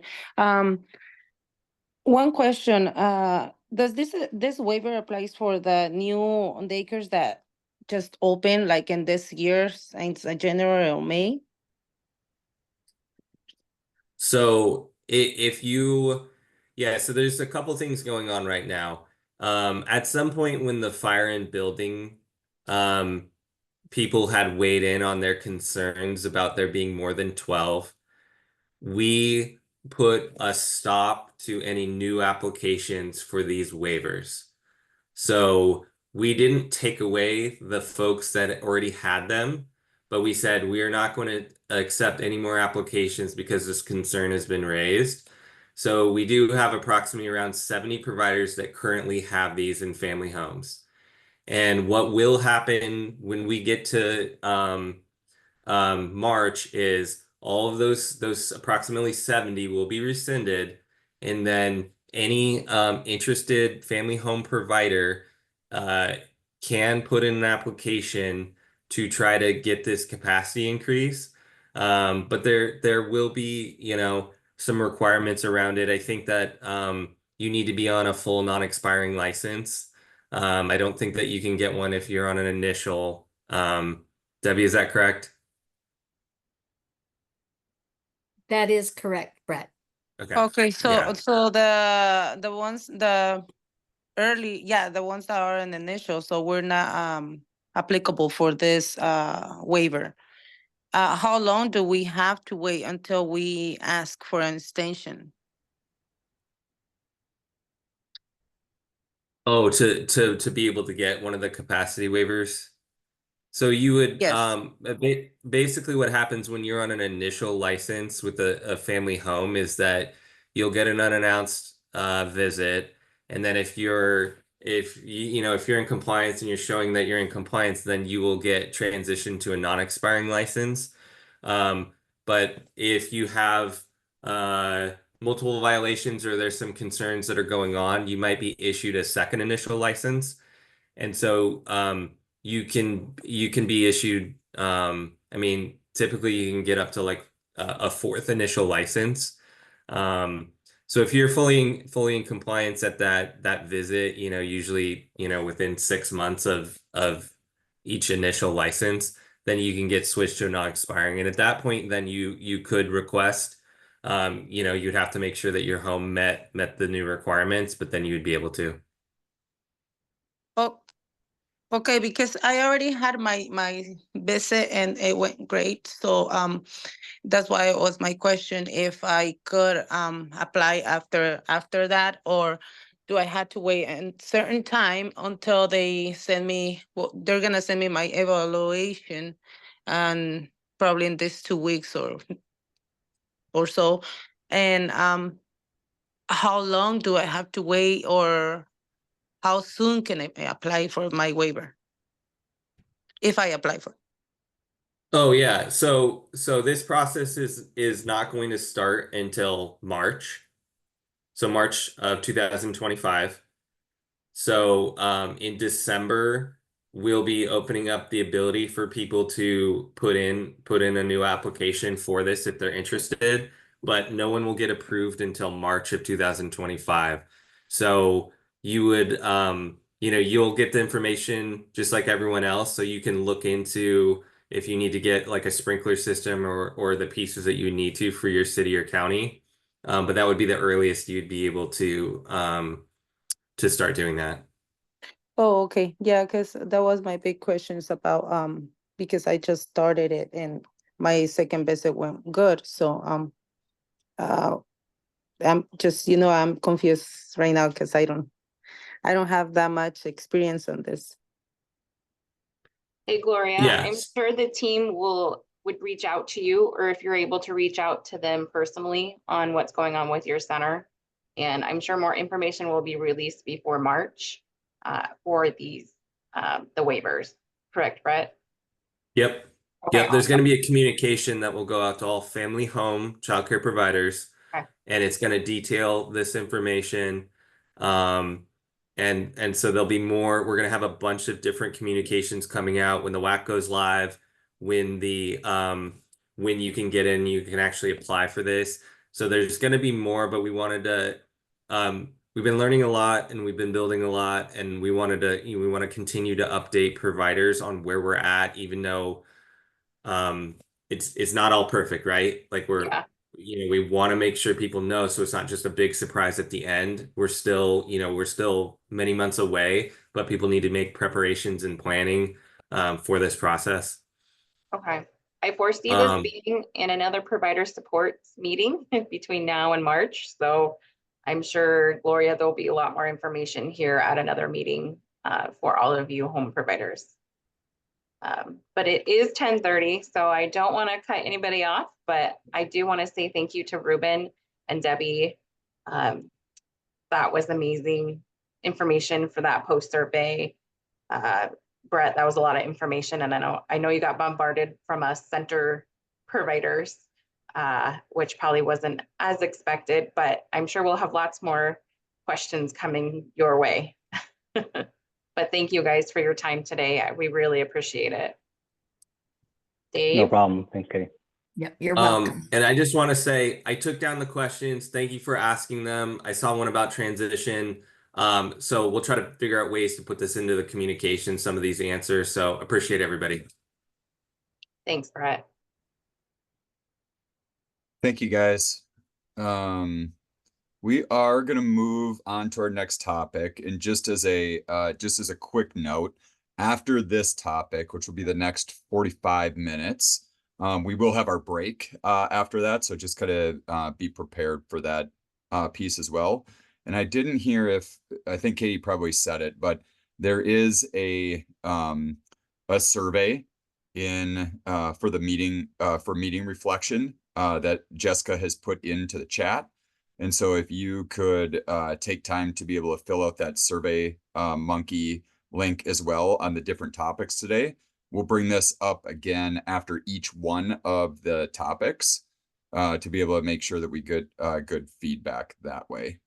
So now we are going to move on to talking about the early care and education access and living wage proviso. We have Diana Stokes here with us today.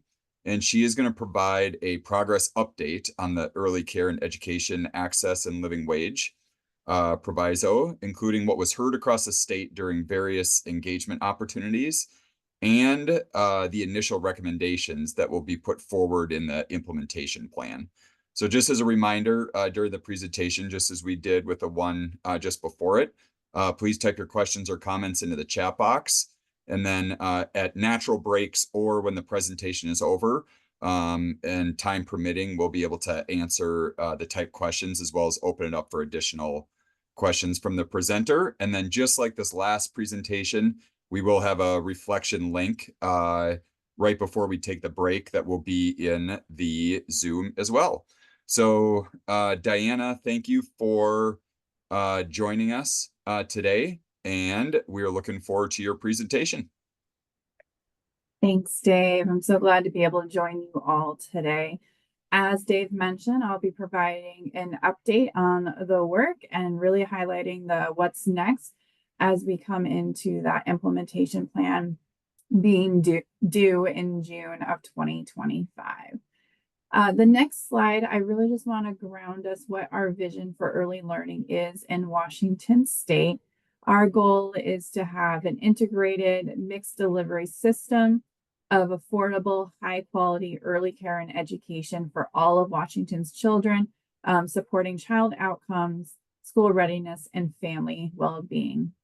This will support a couple of our strategic outcomes that we have as DCYF. This includes 80% of Washington children being ready for kindergarten and having high quality early care and education available and affordable to all in Washington. In accomplishing this, we also want to eliminate racial disproportionality and advancing racial equity in early education. Next slide. Sorry, I'm distracted by the scribbles. Our next slide really kind of highlights where we're going with this access and living wage proviso. So this proviso tasks DCYF with developing an implementation plan that will increase access to high quality and affordable childcare that will be no more than 7% of the family's income. Additionally, it will uplift our early care and education workforce with living wages and benefits. And we really can't do one without the other. And so it's how are we going to be able to accomplish that? And so our deliverable is submitting this implementation plan. The next slide highlights the assumptions, just a few of the assumptions that we worked with our partners on as we move forward with this work. And so building on previous system development and planning efforts, such as the Fair Start for Kids Act, Child Care Collaborative Task Force, as well as other efforts that have been going forward, really utilizing the cost of quality care rate model as the framework for achieving living wages and benefits, recognizing that we have an existing subsidy system and not creating a new system for childcare. While there may be suggested changes for licensing standards or early achiever standards, that is outside of the scope of this project. We are taking note of those to share, but those will not be included in the final recommendations. And then lastly, the last assumption on this slide is that we really want to ensure that we're supporting parent choice, that we are not replacing any of the existing care options. We don't want to reduce those because we want families to be able to find what works best for them. Next slide, please.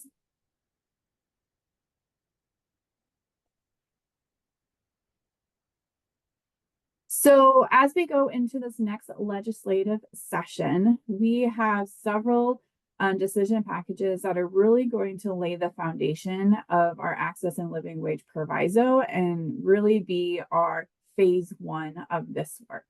This includes ECAP entitlement, the eligibility expansion of working connections. Not listed on this slide also is meeting CCDF compliance, but that will play into that. And then as we work towards getting to that cost of quality care rate model. So again, these decision packages in the legislative session will be really fundamental for the work moving forward. This next slide highlights our timeline of where we've been. So this work has been going on for quite some time, even though the proviso itself is new. With the Fair Start for Kids Act passing in 2021, that really paved the way for us.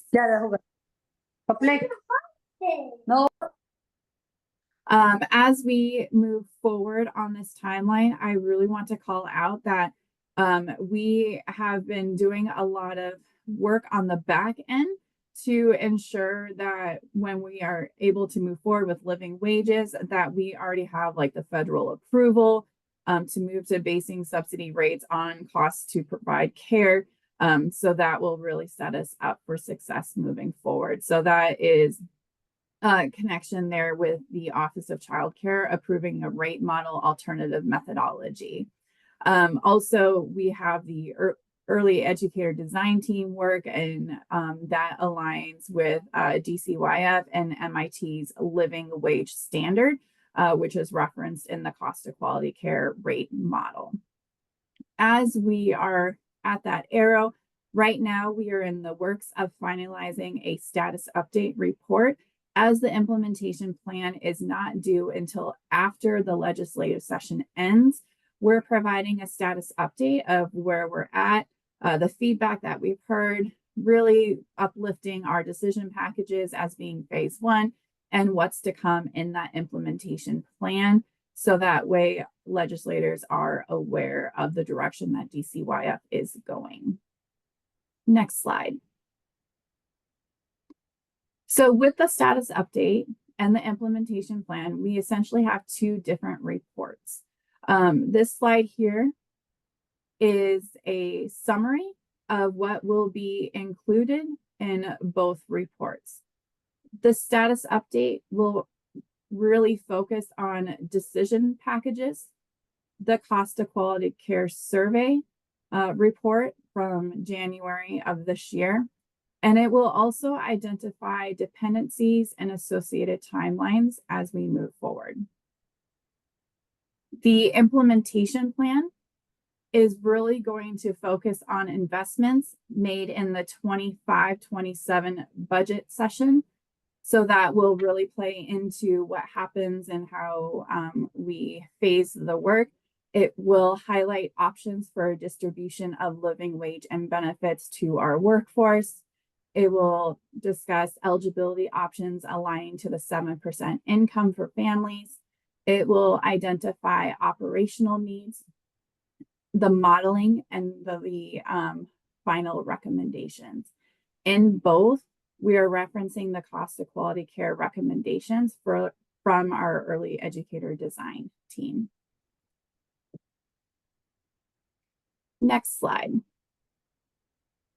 So as we've moved forward with this work over the past year, there has been a lot of engagement that's happening that will really come forward in the next few slides as we talk about engagement feedback.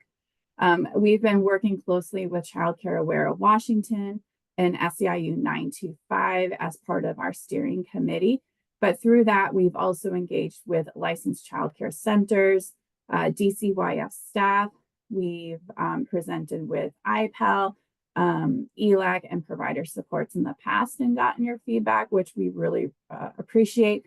And then WCFC, or Washington Communities for Children, also did engagement on our behalf and really connected with providers and family members across the state. In the golden color on the right, Child Care Aware is also leading an advocacy campaign. While we are both working towards increasing access and living wages for the workforce, they are working in parallel to the work that we're doing. Their connection has been with the early educator design team, and they also have a partner roundtable group, which consists of 10 advocacy partners throughout the state, and they'll be putting out a policy platform on the work that they're moving forward. On this slide, just want to emphasize that there's been a lot of voices in putting together what we've heard, and this will really inform the recommendations and that final implementation plan. Next slide. So in the next couple slides, we'll really highlight what we've heard in the engagement. Our policy focus for these engagement sessions are what is on this slide. So we really wanted to ensure families have access to affordable, high quality childcare that meets their needs. We want to ensure adequate facilities for expansion of the early care and education system, support a thriving early care and education workforce, and leveraging data and aligning systems to maximize equity and effectiveness. This next slide is highlighting the themes that we heard in regards to access and affordability for families. Themes included expanding outreach and community engagement, building relationships with trusted community members to help share information, expand eligibility, increase incentives for non-standard hour care, increase resources and funding for infant and toddler care, and increase options for school-age care and summer care. Next slide is on facilities. So themes that came up were develop resources and educational opportunities to understand funding and grants, establish partnerships with experts for referrals, develop a family support team for non-ECAP families, expand professional development opportunities for working with infants and toddlers, and creating a toolkit of resources to support facility expansion. The facility expansion toolkit too was about who do I talk to, a type of checklist that I can follow. And then really, if we think about conversion and working with children that we don't normally care for, what are the type of equipment that I need to meet licensing requirements? This next slide discusses compensation and professional development for providers. Main theme, right? We want to uplift our workforce and ensure staff are receiving a living wage, but also how do we provide supports and benefits for career growth, increasing access to trainings and education opportunities, and increase early achievers coaching and technical assistance supports. And then the last feedback category that we had was integrated and inclusive classrooms. Themes spoke to collaboration with other organizations to streamline systems and applications, increase access to comprehensive screening tools, and increasing the special needs subsidy rate as we think about inclusive classrooms. So we'll transition to considerations. These are considerations for the recommendations. Currently, we are still having discussions of how we take all of this feedback and create them into recommendations with actionable items of how we implement those recommendations. So more to come from those. But here is just some high level considerations. So as we think about ensuring families have access to affordable, high quality childcare that meets their needs, this means that we'll need to increase access to these programs. As we think about facility expansions, expanding access and developing early care and education facilities to meet the need for care, but also ensuring that these meet the needs of the families within the community. The next slide is in order to support a thriving early care and education workforce, we need to stabilize, support, and sustain this workforce. And this connects to professional development opportunities and uplifting to living wages and benefits. And then as we think about our data and systems that's being used, how do we integrate and streamline systems, creating inclusive environments for children, families, and providers? So as we talk about the next steps and what's next, we can go to the next slide too. I do want to address that, how is this going to be paid for? So this will require an investment to be made. And this is where the decision packages really come into play. So how we go through this legislative session, again, those decision packages are phase one of this work. And then depending on how those are funded will really guide us in how we move forward. We know that the cost of quality care is the way to go. But again, it's getting things funded to fully support this. Coming up next, as we share out the status update here in the next month or so, we'll continue to analyze and discuss things such as modeling and some analysis that is being developed by DCYF and Eco Northwest. Eco Northwest is a partner being utilized by Child Care Aware of Washington. We are continuing to have ongoing discussions with Child Care Aware and SEIU about the implementation plan. So how do we go from the considerations and taking all the feedback that we've received and developing them into recommendations, and what does that phasing look like for implementation? And then we continue to meet with the community and various groups that participated in the engagement to continue the conversations of, this is what we heard, was this, does this feel right? And then that will continue on as we go into developing the implementation plan, but then also once the implementation plan has been submitted, how do we actually go into implementing it? And then so coming in the next several months as we prepare for the implementation plan, also that phasing of the implementation. Next slide is for questions, and I'm just going to pause as I know there's been some questions in the chat. Yeah, Diana, let's go to Amparo first, Sure. who has her hand raised, and then there's a few questions in the chat, some that you have started to address, and then we can kind of clean those up. So let's go to Amparo first. Hola, buenos días. Mi nombre es Amparo Yogues y estoy escuchando, ¿verdad? La información. Me parece excelente lo que se va a hacer.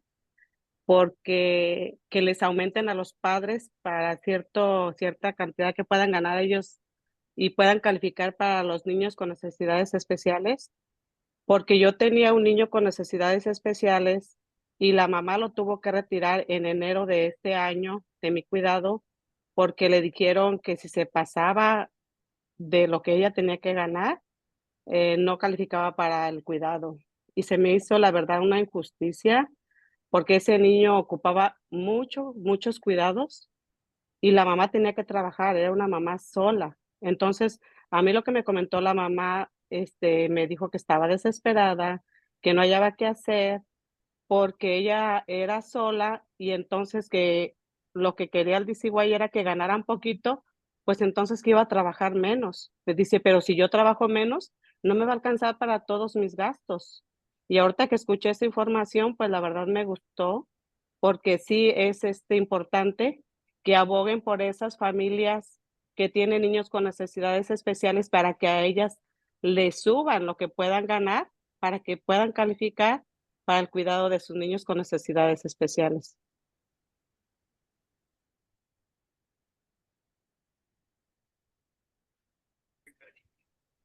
Thank you. Diana, do you have any comments on that, or do you want me to move to the questions in the chat? I would need translation. Oh, So I was pausing to see if it was if somebody was typing it. I'm sorry, I should have had you, the globe icon, it sounds like maybe wasn't activated for you during that piece. No, it wasn't. Okay, let's circle back to you on that as we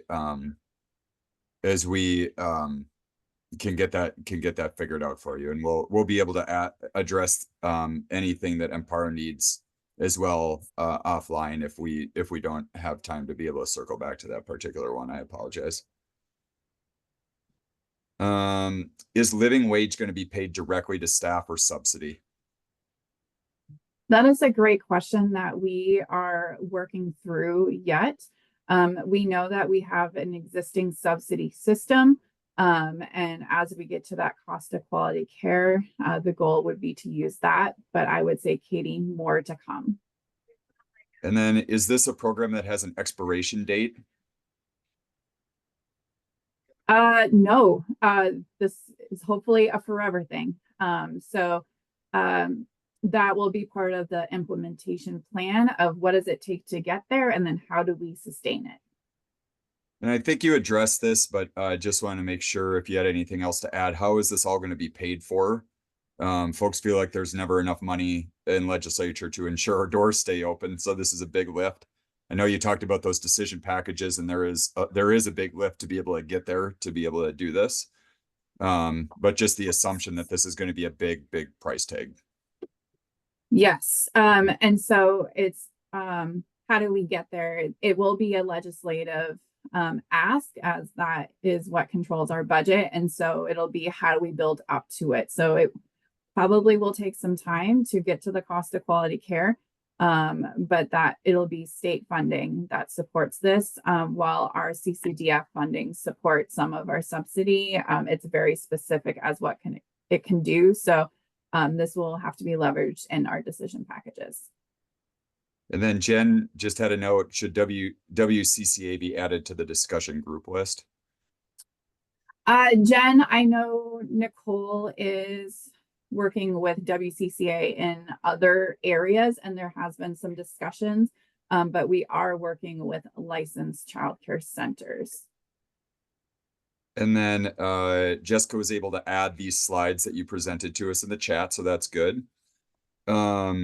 Kevin just had a comment, as things keep getting added to what is needing to be done, it costs more, which then gets charged back to families, which then defeats the purpose of the goal of affordability. Katie, actually, this is from Julie. Similar work was done in 2018 with a report written by Compensation Tech Work Group. Nothing was implemented from that. What is the difference this time? Will real change occur? That's a great question, Julie. I've asked myself that as well when I read those recommendations. I would say, yes, there will be real change. It may take time, but we're also going back to the recommendations made by the task force work group and how do we build from that? And again, it'll come down to funding for implementation. But we're going in the right direction. Gloria said, I'm agreeing with Amparo a lot. Families are being affected, not requalifying for subsidy with special needs children. So, and that's popping up actually a couple times in the chat. So I just want to make sure that that's reflected. Rochelle shared the same thing. Children with special needs, foster kids, homeless children need to be subsidized regardless of families' income. We have right now, there's an inequitable gap in licensed pathways, coach wages, and ECAP pathway coaches. This, the hope is that this could also be addressed as well in this work. Yes, I would say that we are thinking about the workforce as a whole. So that goes beyond teaching staff and where do these supports fit into the supports as well. So duly noted, and we'll continue to think about how we close that gap.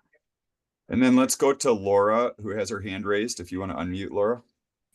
I was just wondering if at some point in time, the special needs process would be more simplified for the application. I serve a high number of high needs children. And before I was able to apply for the complex needs funding, which added an extra body in each class, which met several children's needs, right?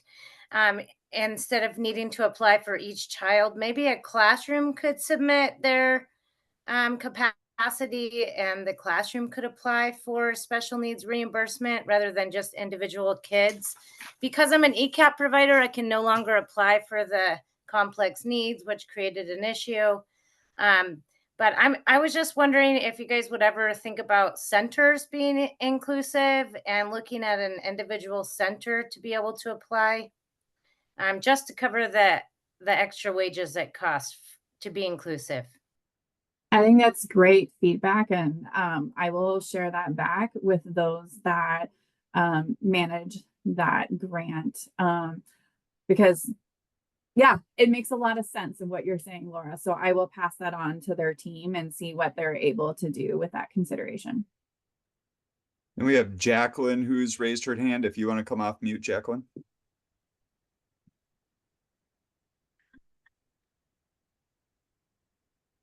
Claro que sí. Una de las preguntas que tengo es, los niños que nacieron bajo el tiempo de la pandemia,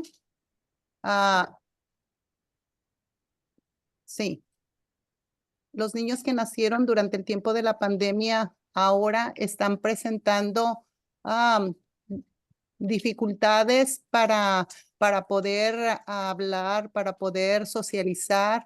Entonces, nosotras como proveedoras pedimos ayuda a Early Archiver para que nos puedan proporcionar o que nos visite a nuestro hogar una de las psicólogas que tienen, pero hay una lista muy extensa para que nos puedan venir a visitar al hogar. Entonces, ¿qué fondos se aplicarían para que tuviéramos más acceso para tener a alguien que viniera con nosotros a trabajar con algunos niños en casa?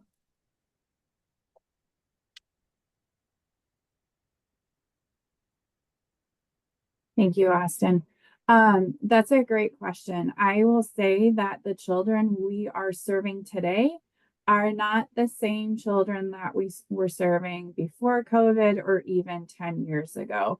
So we are having conversations of how do we best serve these children, what kind of professional development opportunities are needed, and really thinking about the special needs rates when it comes to subsidy. And then in regards to the question about what grants are available, depending on your situation, this may be the complex needs grant, but I can go back to that team as well to be able to share more information and get you connected to those resources. And then we have a question from Leticia who has her hand raised. If you want to come off mute. Gracias. Oh, thank you, Jacqueline. Hola, buenos días. Bueno, yo una sugerencia, ¿verdad? Me gustaría que hubiera más apoyo para las familias, especialmente ahorita que están implementando eso del aumento de capacidad hasta para 16. Una de mis preocupaciones es que los papás no están calificando. Hay muchas familias que tienen niños, pero lamentablemente no califican. Entonces yo me gustaría que hubiera más apoyo para las familias.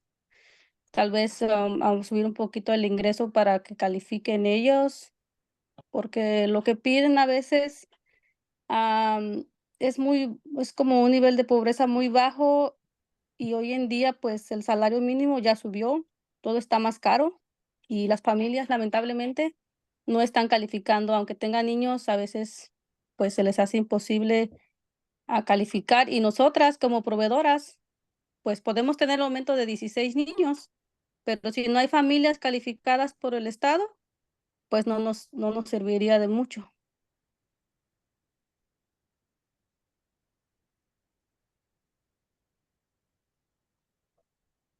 Thank you. Gracias. For that, I will say that we are looking at how do we expand eligibility for working connections. So with the decision packages coming, it'll be going up to, the request is to go to 75% state median income. So more families will be eligible than in 2025, and then up to 85% state median income in 2026. Those numbers are based on what was included in the Fair Start for Kids Act. So with those increases, that will help more families. But the goal is to continue with the recommendations to go beyond that and how we support more families. I want to thank Marlene, who's doing some great interpretation in the chat as well, but just a couple of additional comments there. It would be a good idea to also help parents qualify for state services, which I think we've heard echoed here a couple of times.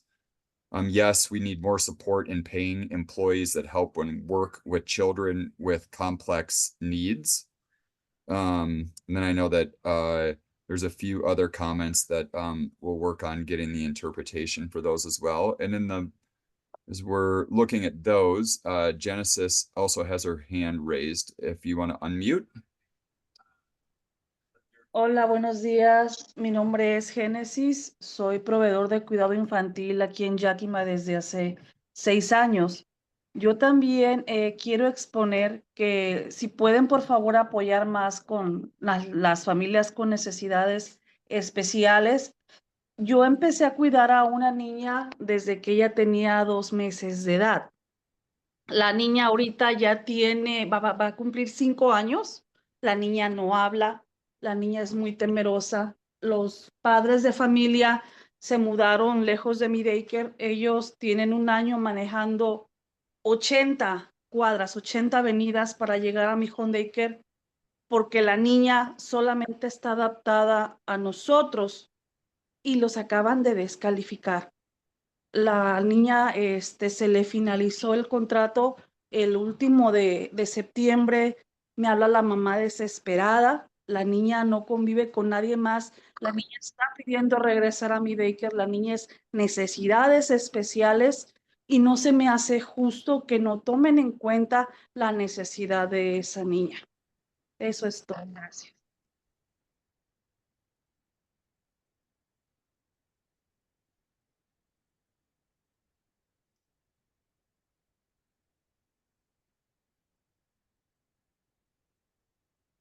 Thank you for sharing your experience.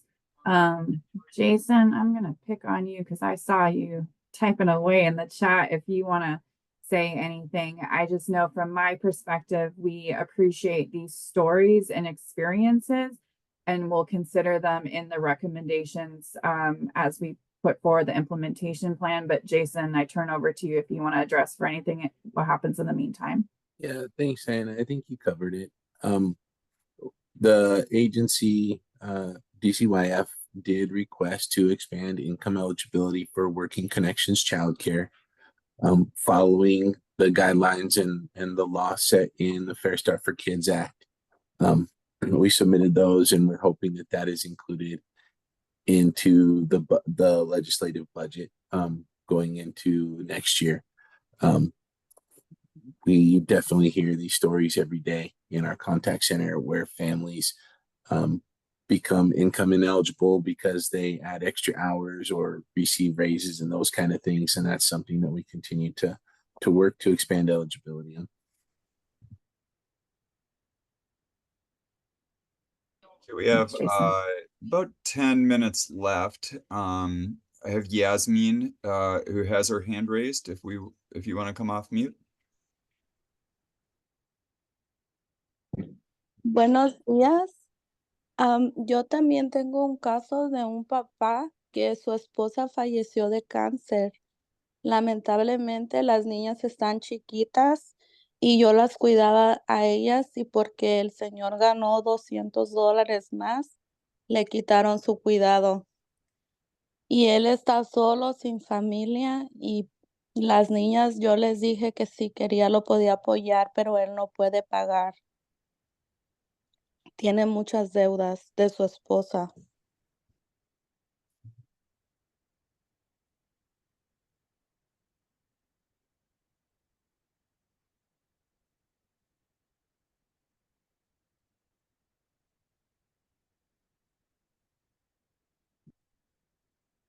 Thank you for sharing your experience. The hope is that we won't have these stories in the future, but this does help our recommendations as we move forward, as it is very important for these families to have the care that they need. And Maria, do you want to unmute? Looks like you have your hand raised.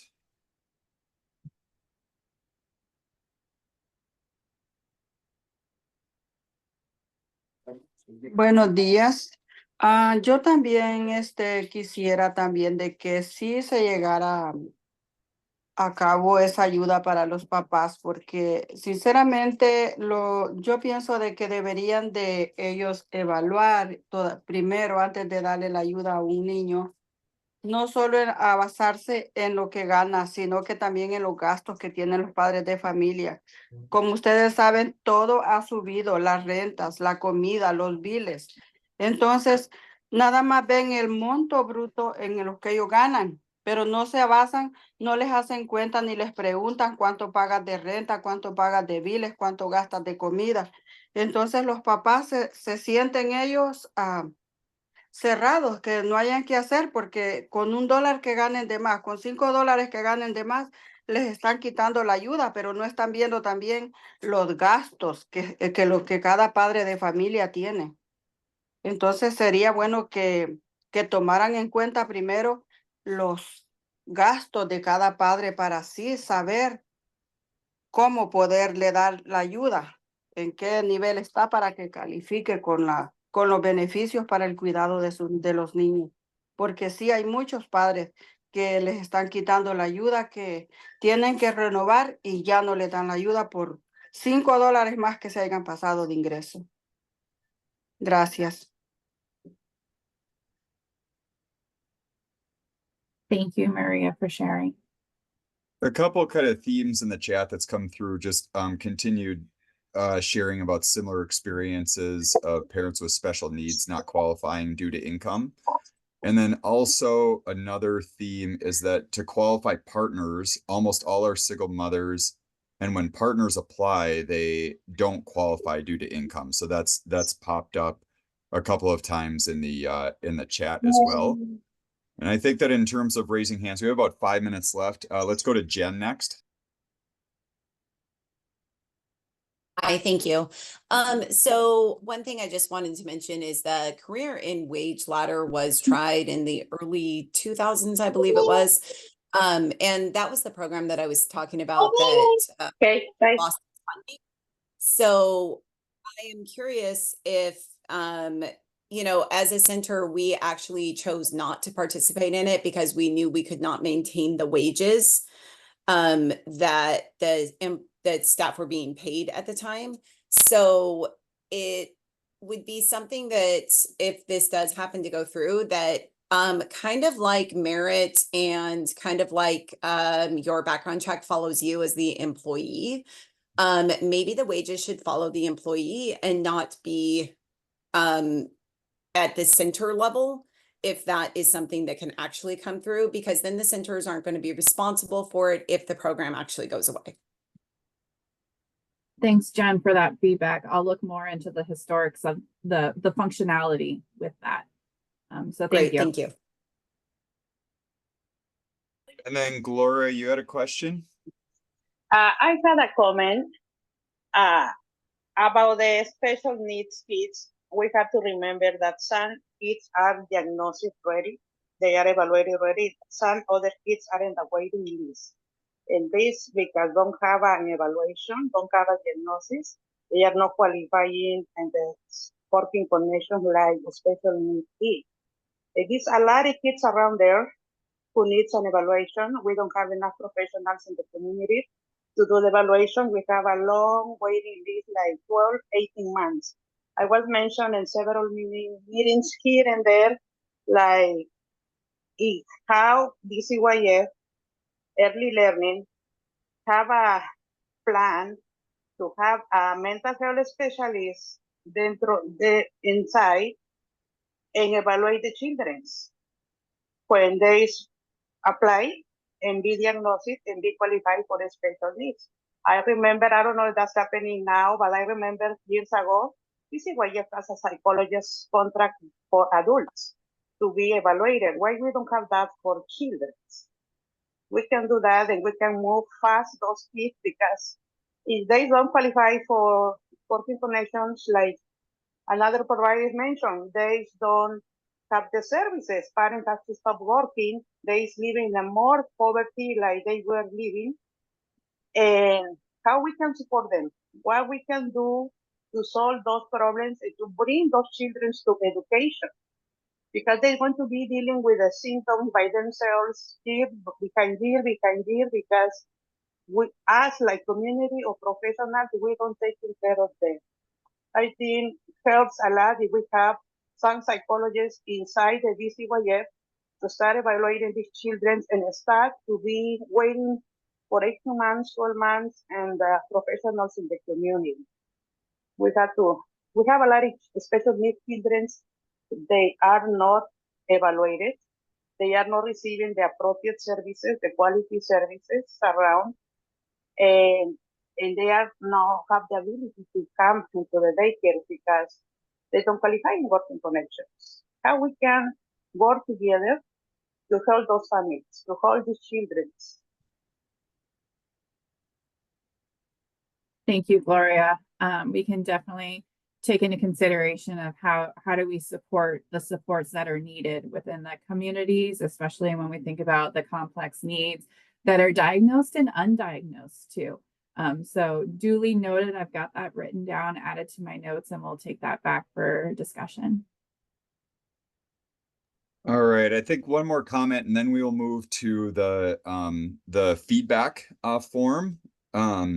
It's very sad that young professional couples, both of whom work, do not have the right to have an affordable co-payment so that they can also have support for the care of their children. After studying, going to college, and getting a good job, they also pay taxes, need that they support them so that every family can have a co-payment, that they give them the right to decide to pay the co-payment, even if it is high, but that they give them the option, not just to deny them. So I think some just similar themes kind of throughout our comments, Diana, that we saw here today. So I really want to thank you for joining us today and for your presentation. Thank you for taking the time. And Jessica just put in the reflection survey into the chat, and so people can click on that and give feedback. We're going to have a break right now from 11:15 until 11:30, and then Matt and Jason will be with us at 11:30 to talk about enrollment-based pay and prospective payment. So I hope everybody has a great break, get a good stretch.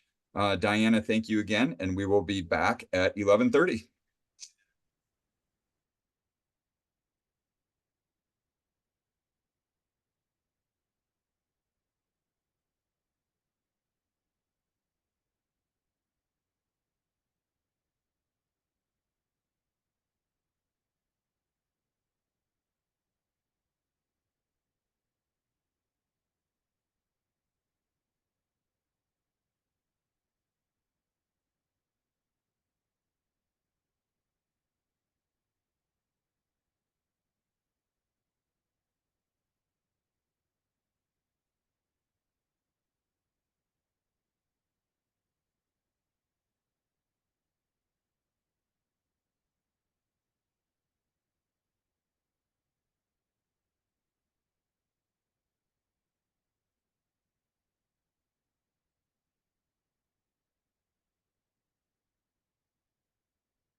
licensed as a preschool with David for the last 2 years, and never spend the last 30 minutes to kind of get it across the finish. All right, Katie, are you back to introduce our next folks? I am back. Wonderful. There we Everybody go. got a drink or a snack or checked on classrooms. Yeah, so our next presenters we've had before with Matt Judge and Jason, and they're here to talk about the enrollment-based pay and the prospective payment draft for the topic structure. So we want to, they're here to gather feedback on the new CCDF rules and on abasement pay. And I'm looking forward to this topic because I know nothing about it. So Matt and Jason, take it over. Great. I'll go ahead and get started. Hi, everyone. Thanks for having me in your gathering here. My name is Matt Judge. I'm the Federal Initiatives and Collaboration Administrator, and that also means that I'm the Child Care and Development Fund Administrator. That's the acronym there is CCDF. That is the federal grant that pays for Working Connections child care subsidies.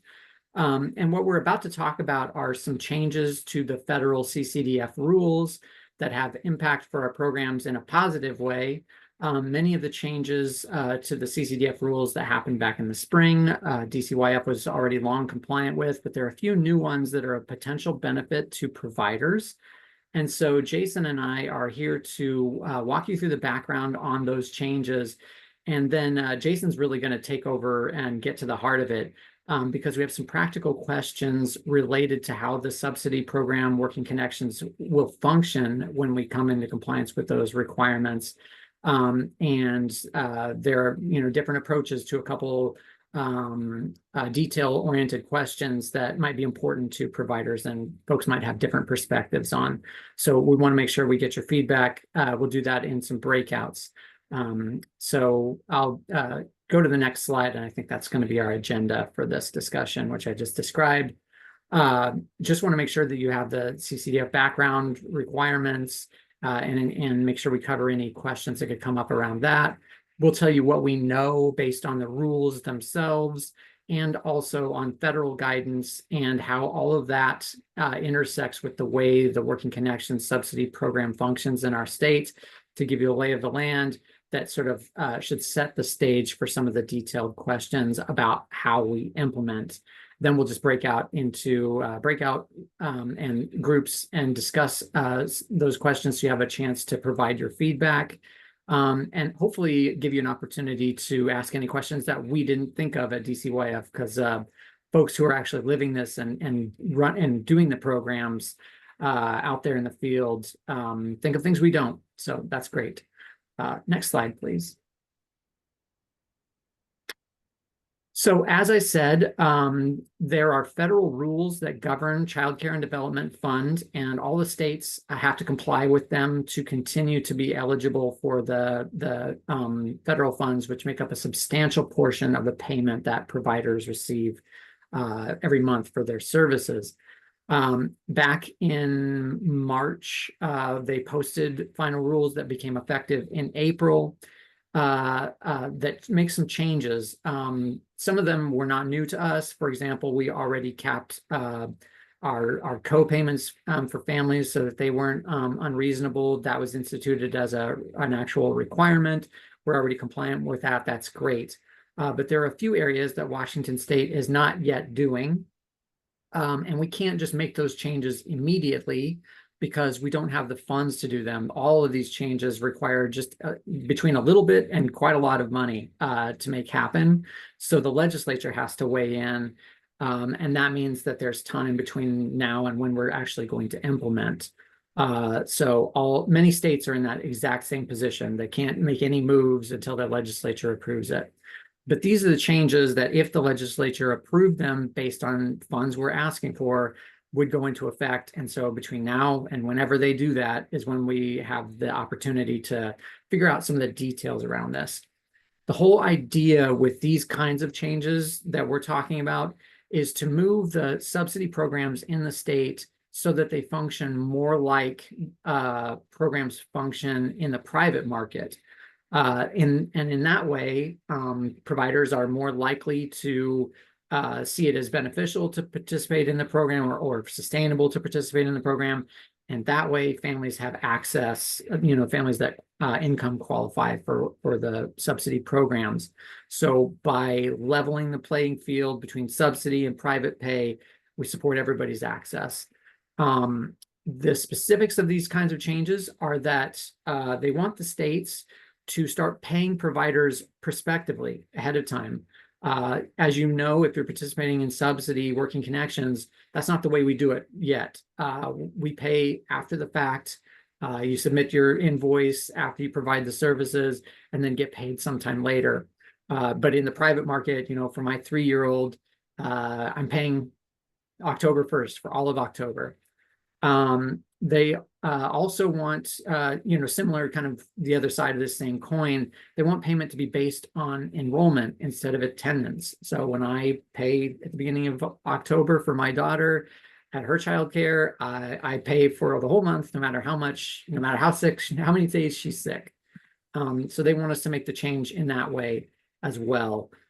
So those are the two major pieces that we want to talk about today, because right now we are still paying based on attendance. In Washington State, we do allow providers to bill for days a child is absent up to the full extent of the authorized days that the provider has, as long as the child attends 1 day in the month. But that's not quite fully enrollment-based pay, and there are some scenarios in which enrollment-based pay could result in more payment for a provider than the current absent day structure would allow. So this is still a change and still a little bit of a cost that we need the legislature to fund. So that's the federal change that we're talking about today. There are a couple of others that we aren't talking about. We can, that might come up at another time, but these are the two that we're really focused on today. Next slide, please. This just quotes the language of the federal rules so that you can see how they go about telling the states that they have to do this. The rule says that we have to ensure timeliness of payment to providers by paying in advance of or at the beginning of the delivery of childcare services. So that is the prospective payment piece, no longer allowed to just pay after the fact. Then they say that states need to support the fixed costs of providing childcare services in a subsidy program by delinking the provider payments from a child's occasional absence. So you can do that by either basing payment on the child's enrollment or an alternative approach. The alternative is only available if the state can demonstrate somehow that they just could not ever possibly comply with an enrollment-based pay system. We can, it's just we would need funds to do it. So the alternative approach doesn't apply to us. We need to pursue enrollment. And then they say that sort of, similarly, you need to pay providers on a part-time or full-time basis rather than paying for hours of service or smaller increments of time. We already do that. We have full day or part day units, but that's kind of the other side of the enrollment based pay coin. So those are the specific provisions we need to comply with. I'll note this doesn't apply to family, friends, and neighbors providers because their payment in the they don't have a private market equivalent to compare to. So we're really focusing on licensed childcare providers and how we comply with the CCDF rules on payment for them. I believe it's at this point that I turn it over to Jason to really get into how Working Connections works, and then we can get into some of the questions. But next slide. Yeah, thanks, there you Matt. go. Yeah. Thanks, Matt. I'm Jason Mikey. I'm the Child Care Subsidy Administrator, and my team is responsible for implementing some of these federal requirements as we work through how to make this happen. We're here today to ask some specific questions of the team. We have the next few slides set up to outline what DCYF is assuming we need to do to implement the federal requirements. We highlight what we know, some of the things that we're still working through, and those things are where we'll ask a few questions. You'll see the questions in these slides, but we also have a smart sheet so we can break up into small breakout groups, and small groups can work through the questions in the smart sheet to give us some feedback. And then we'll come back together and we can have either a summary of the discussions or follow up with any questions until we run out of time. That being said, here's our first example. We know that DCYF will pay providers based on the amount of care that we authorize when children are enrolled. And it's very difficult for us to start. It's difficult for us to de-link enrollment and prospective-based payments when we implement both of these. So there's things that overlap in both of these. For example, if we're paying ahead of time, we don't want to pay ahead of time guessing what the attendance is going to be of the child. So we're paying based on the full amount that the family is eligible, combining both enrollment and prospective-based payments. We know that to do this, we have to pay providers based on the social service payment system deadlines. And since we're paying prior to the month that started, we will pay providers based on the social service payment system deadline, which is about the 21st of the month. So we'll be processing those payments ahead of the month of service. This means that DCYF will need new timelines for changes that impact authorizations. For example, July payments will be made in June, so rate changes and rates due to different age groups or the amount of care needed is going to be have to be updated in June ahead of July. There's some impacts for families, and we'll discuss that in a moment. Just want to highlight that providers will still need to maintain attendance records for both licensing and subsidy requirements. And the benefit of that is provider payments and provider payment audits will be streamlined to meet the new attendance requirements, because we're not paying based on attendance, we're paying based on enrollment. That will simplify our audit process, which I hope is welcome from all providers. Federal funds may not be used for more than one provider for the same child at the same time. That means when we pay a provider for July, using that same example, and that family needs to change a provider during that month, we are only able to pay one provider. And because we've already paid the provider ahead of the month based on the whole enrollment, the family is going to have to pay for that second provider. That means that families will need to plan and report provider changes in advance. So the middle of the month prior to the month of service, if they're going to change providers and have the subsidy system pay for that new provider. So the question that we have for the feedback session is, how will this impact providers and families? Are there things that we need to consider in that process? Let's move to the next slide, please.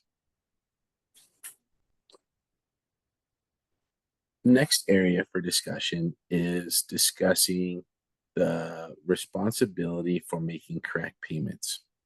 So in today's world, as Matt mentioned, providers claim payment based on all of the eligibility rules for payment at the end of the month.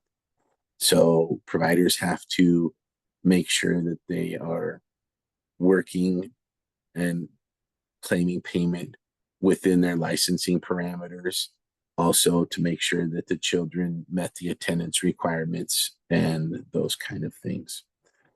When we pay a provider based on enrollment and prospectively, that responsibility of ensuring that payment is being made correctly transfers to DCYF. So DCYF will need to verify child enrollment and other provider eligibility requirements such as capacity, age, and hours of operation.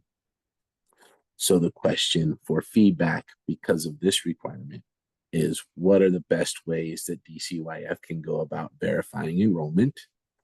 And how should DCYF verify other eligibility requirements like capacity, hours operation, and age groups, and those kind of things? So also, because DCYF is making payments ahead of time based on enrollment, DCYF will need to stop payment when children stop attending or become disenrolled. What we haven't determined is what the time frame that is required when a child doesn't attend or becomes disenrolled. How long will DCYF continue to make that payment? Today, we pay 10-day advance notice when a child stops attending or transitions to a new provider. The question for the group is, working ahead, is 1 month of no attendance the right timeline? That would mean that providers would receive 2 months of payment. And so a child may not attend for a full 2 months, but providers would receive 2 months of payment. Is that the right timeline? Or is there other feedback around that? Let's move to the next slide.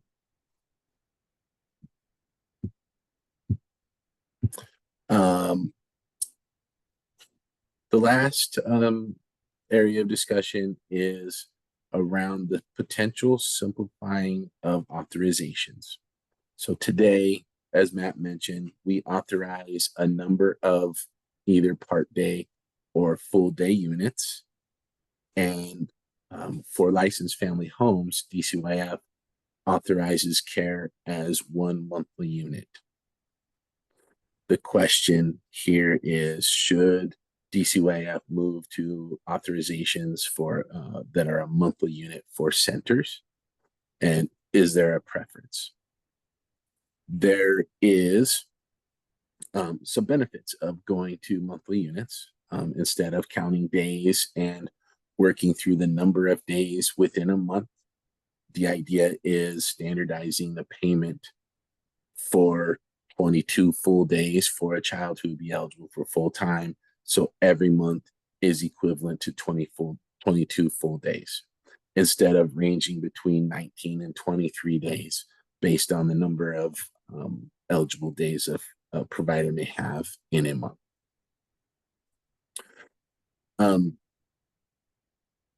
And then as we go to the next slide, the last question is, as folks are noticing and replying in chat, this is complicated and there are a lot of things to consider.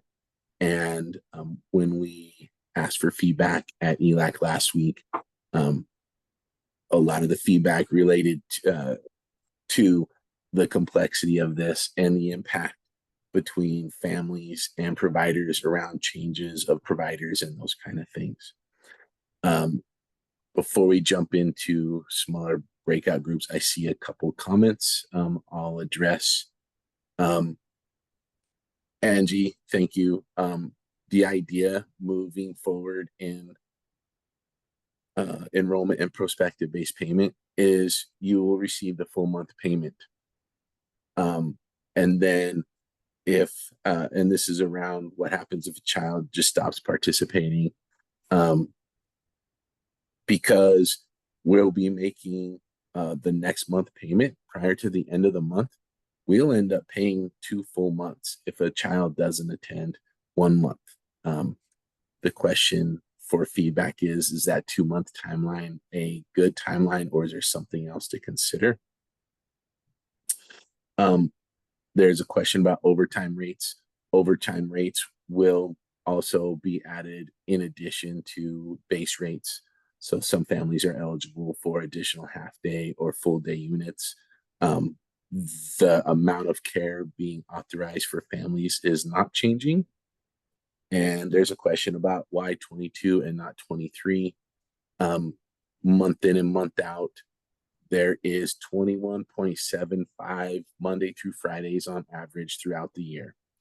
If you look at other situations where families may work Saturday to Wednesday or any combination of 5 days a week, the number of eligible days does not exceed 23, but is often 20 or 21.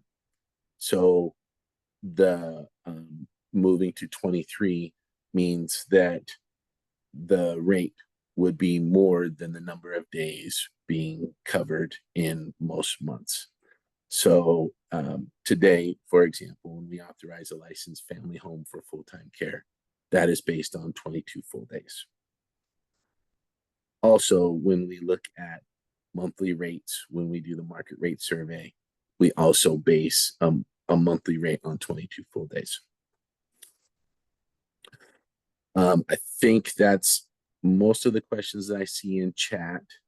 Guys, there was a couple of questions in the chat that I know that Matt answered, but not everybody has access to see the chat. So I wonder if it might not be a good idea just to be able to ask that question or again, and then just say what Matt said in the response.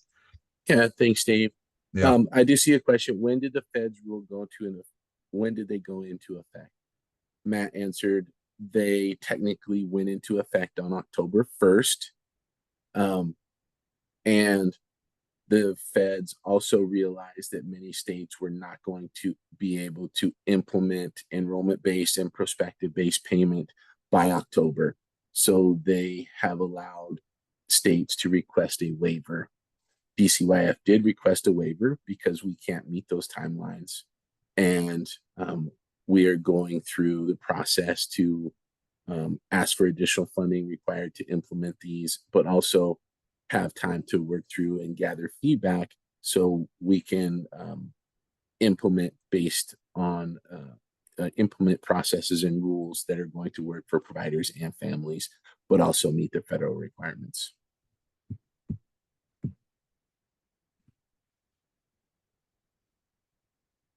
I think the only other one I saw was about overtime. Great. And I mentioned overtime. Overtime. Oh, sorry. That's okay. Overtime is in addition to the base rates. So a family can be authorized a full day and then additional half day. And we have experience in implementing enrollment-based pay. We did that for a few months during the pandemic. And essentially we'll be using the same model.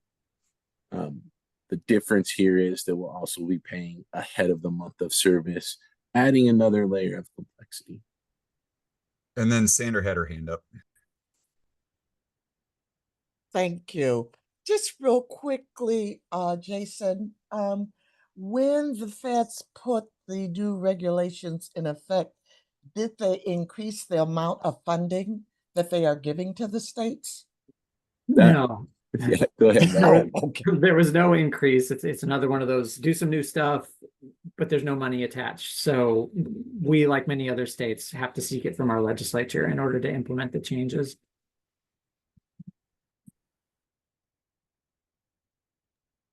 There is, Kathy mentioned about 11 million. I think there was a slight increase in the overall grant that the Office of Child Care provides to states, in Washington received 11 million. All of our current eligibility for Working Connections Child Care and the other areas where we spend CCDF is already spent. It's exhausted. There isn't any additional money. And that's why we have to ask the ledge for additional state funds to be able to implement. We had Abigail has a question. It didn't pop up in the main chat. I think she accidentally hit it to a specific person. But what would happen if a family where the mother works intermittently and does not bring kids 22 days? We don't plan on changing family eligibility. So in the example where a family works less than, or it's not tied specifically to work, but where a family would be eligible for only part-time care, we would be paying for only the part-time care.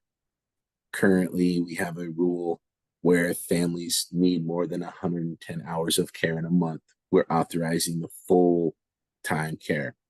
That's the 22 full days a month. When a family may need care only on Mondays, we would authorize care for 5 full days. That is what we would pay based on enrollment and prospective. We would be paying based on what the family is eligible for and expecting to use with the provider. Let's go to Laura, who has her hand raised. How will school age care work for centers? Because right now we have to compute, 2 half days to make a full day. And we don't get paid automatically for any full days. Like home providers get 5 full days, whether they have full days or not included in their base rate. So will we get, some added days to account for that? And then how will summers work for us? Yeah, that's a really good question, Laura. For licensed family homes, the rates are bargained, and the school age rate during the school year is equivalent to 17 part days and 5 full days. And that is based on the average participation a school age child has throughout the state due to late arrivals and every school district continues to change. Like every third Thursday, there's a late arrival, so the child is in care for an extra day. And y'all know this because many of y'all cover multiple districts and have children in on Monday versus Wednesday and having to work through that. We haven't decided what that amount would be, but for licensed family homes, for example, that's the September to June rate. The July and August rate is based on the 22 full days. So similarly, we would have a monthly rate based on what the school age child is expected to participate and try to average that throughout the year. So it might look similar for us. Okay. I hope right. if y'all have feedback on that, that is definitely one area we want to hear. If there's a desire to standardize that rate throughout the year and identify what an effective school age rate would be.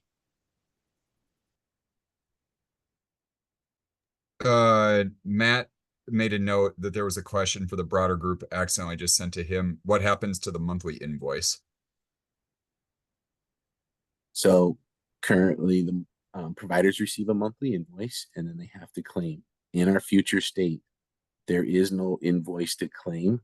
Providers will be paid based on their enrollment, and they'll receive an invoice that is remittance that outlines the payment versus what the provider needs to claim and claim payment for. So that simplifies this process quite a bit. Also, as to meet the federal requirements, we're meeting that private market model where we're paying ahead of the month and based on enrollment. I noticed Lois mentioned questions about closures for in-service day or smoke or bad weather. And that can account for both school districts or also for providers based on closure days. That is part of the process today where closure days are not eligible to be claimed unless you meet the very specific requirements around closure days. That is still something that we need to work through. And the next question right below that from Nemo asking, can a child attend 2 different facilities at the same time? The federal requirement is that we can only pay for one provider for a child at the same time. This is one of the areas that we're asking feedback for, because if a provider is closed for a week and that family goes to another provider, in today's world, child care subsidy would pay that other provider. And because the first provider is not eligible for payment, because we've already paid that first provider, we're not going to be able to authorize a second family for the same time that was already paid. So there are things to consider in that process. And then let's do one more question here, because I know you guys want to get into the groups here and then we can pass those along. So Jamie had her hand up. What about those families that have to use evening and weekend care at another center on a Saturday or a Sunday or at night? I used to run a center where I had families that would come to me as supplemental care for evenings and weekends because they had childcare during the week I just, is there anything that can be done about that? Because I think it's going to be, I think it's going to be a big shock for a lot of families that work non-standard hours. So I will thank you for that question, Jamie. I will clarify that a family can be at one provider during the day and then go to another provider at night, or a family may go to one provider before school and another provider after school, or any combination thereof. The complicating factor here is DCYF is going to have to work with providers to find out a little bit more about the schedule for the child and make sure that we're paying without overlapping hours. Today, we say, oh, you're using this provider, this provider, this provider. We will authorize care for all of those providers, knowing that attendance is going to be followed and providers are going to claim based on attendance. We're going to have to change that with the future model and only pay this provider for this time and this provider for this time, and clearly document that in our process. And we have some questions on feedback on how to work through that, or maybe the best way to help get that information. So Matt and Jason, there's, go ahead. Yeah, we have about a half an hour left. And so, I know that questions could keep coming into the chat, and I know that Matt and Jason will continue to even, have a chance to respond to those in the chat, or we'll be able to get it into the feedback. So how, I don't think this bit, I don't think is me, but can you explain what you guys want folks to do next? Yeah, we can break into small work groups, and there is a smart sheet that Jessica just added. We'll like to break into small work groups and have one person from each of the work groups work through some of the questions, and the work groups can pick the question that most resonates with them, or they can work through all of the questions. Since we have about 30 minutes, we may not get through all those questions, but this is an opportunity for the smaller work groups to provide feedback on those specific questions and some of the questions we've been discussing. And Lois has a question about adding questions to the form. The form has question number 5, which is general feedback. Go ahead and add all the questions that you like in there. That's available for any questions or comments or things for us to consider. As we work through this, we're looking at implementing this in summer of 2026 currently. So we're about a year and a half away. So we'll have many more conversations as we work through this.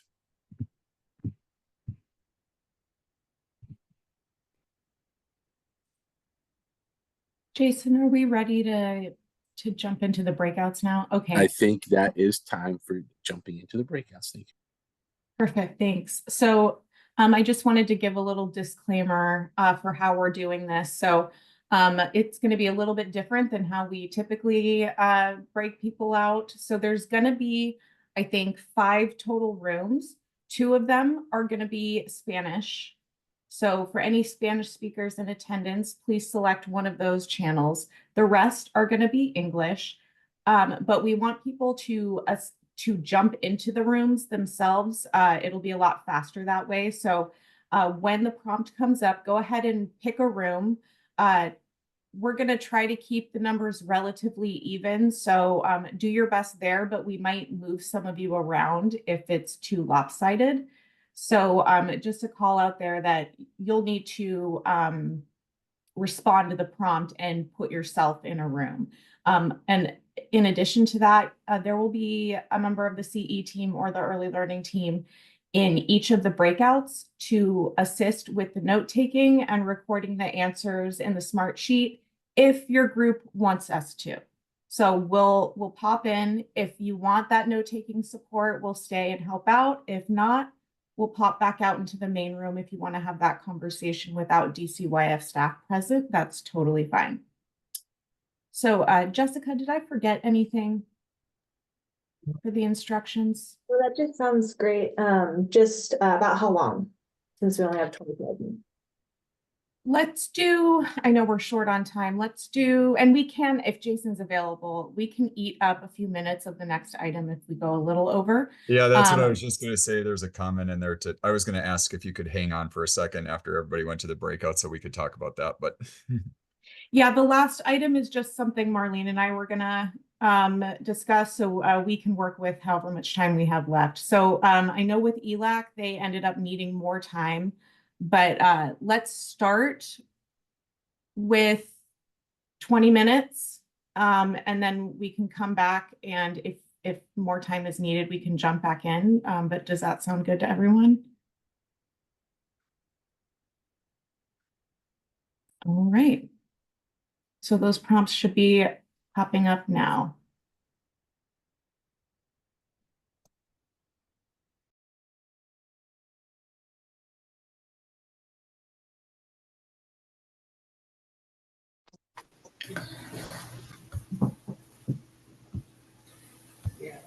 Can I ask you a quick question before we get back into the class?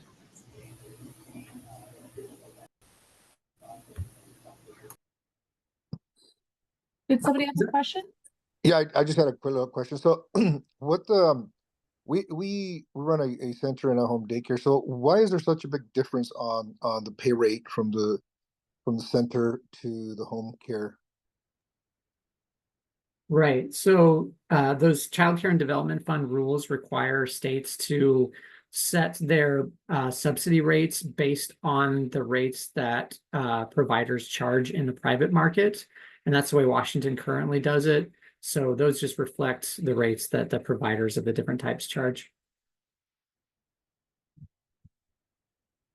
The feds do allow for an alternative approach based on cost of quality care, and DCYF is 100% behind that.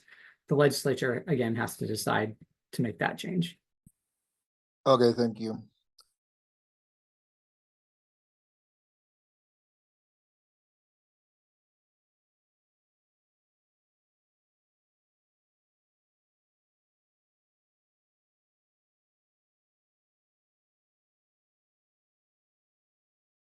Matt, just a quick question. Is there a new fact sheet regarding these new rules? I went to look up my other one to share with the group that I was in, and that fact sheet no longer exists, the one that they came out with last spring.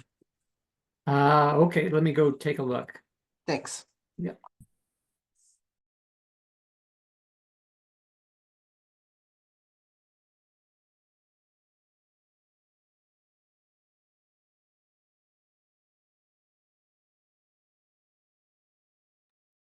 I think everybody is back.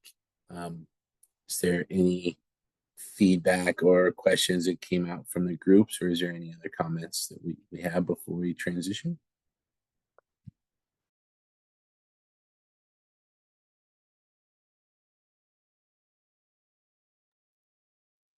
Hi, Jason, it's Katie.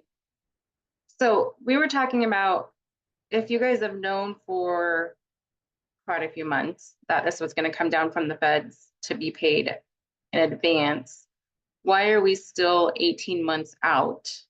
Is it just due to the funding? Why, or like, why wasn't this budgeted for this new requirement? So the legislature's last budget came out in spring of 2024 prior to the final rules adoption. So it doesn't include funding to cover this. We don't know what timeline they'll act on. So in terms of our waiver request, we'll request the full amount of time. And if the legislature directs us to act sooner, we do what they say.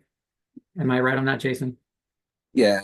And there's also the operational considerations of working through the details and changing our systems to pay prospectively specifically is going to take some time to not only work through that the IT coding development. Also, we have to plan through that transition If we fast forward to that month where we transition, we will actually be paying the future month before we would actually pay the month prior, as we move from an attendance-based system to a prospective-based system. And we're going to have to make sure we go through all of the steps to make sure families are ready for that and providers are ready for that, because that's going to require a lot of work and just a lot of changes in the system to make sure that we have that timeline right. Thank you.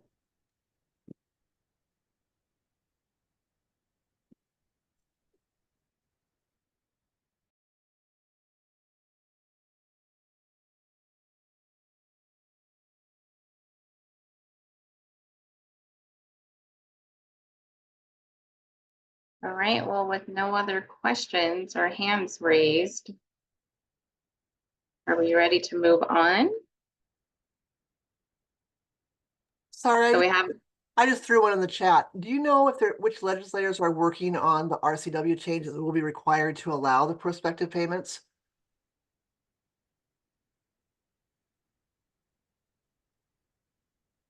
Tell me if I'm wrong, Jason. I thought this one didn't require an RCW change, but requires funding. Correct. So there are no specific RCW requirements.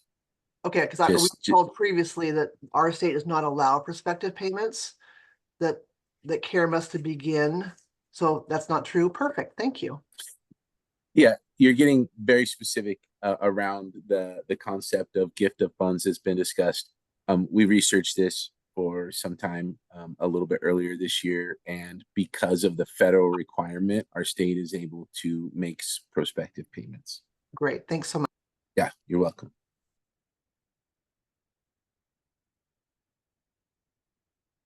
hi. Well, thank you guys so much. I know that's again, this is a lot of information, a lot of change, a lot of questions. When we get closer, it's probably going to be even more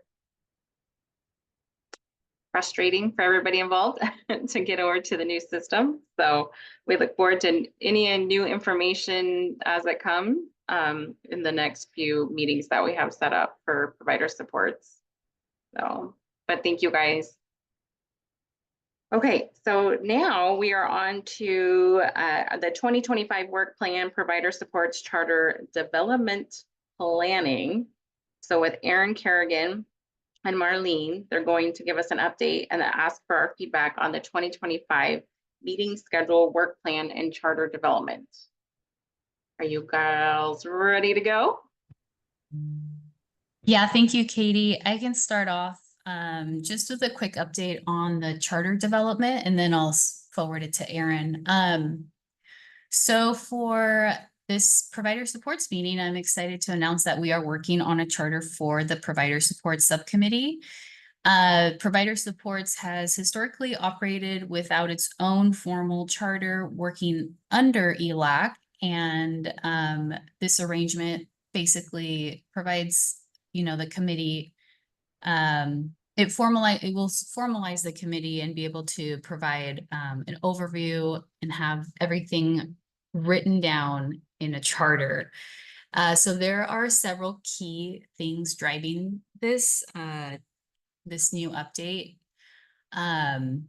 There's a lot of internal work here happening at DCYF. Our community engagement team is working on a framework for community engagement for the agency, and that's due January 2025. Our deputy director for community engagement has also recently updated our team that she's leaving at the end of this month. So potential new leadership coming in the near future. And well, this year we've been given the green light to develop the charter for provider support. So that is very exciting. And like I said, the charter is just a foundational body of work that formalizes the committee. And it's a guiding document that helps, guide the work of the committee and distinguish it from ELAC, distinguish the deliverables, the goals, the milestones that the committee wants to focus on. And it is a living document. So that's really important for me to stress, because we're going to be working with the executive committee on some of those foundational pieces for the charter. And it's going to be a collaborative development process with committee members as well. That's really, let me see, what do my notes say? So yeah, like I said, our next steps are, we are working with the executive committee. We've come up with, I've heard from the executive committee on what they think the purpose of provider supports are and some of the goals that they want to focus on for 2025. So I'm just working to gather all of their feedback, compile it, and we're going to be re-meeting with the executive committee again to really start spelling those pieces out so they're clearly spelled out. And we are hoping to finalize the charter by January 2025.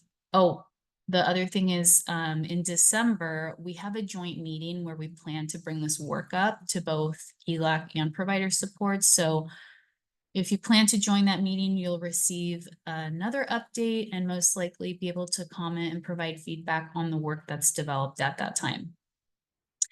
I have a little video. I don't know if you guys want to watch it. It's like 2 minutes on why a project charter is important. So actually, let me just play it really quick.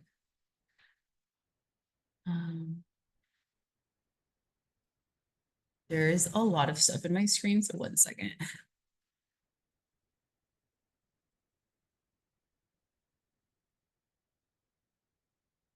All right. Wait, I need to share audio. I always get this wrong. Hold on. I'm so sorry.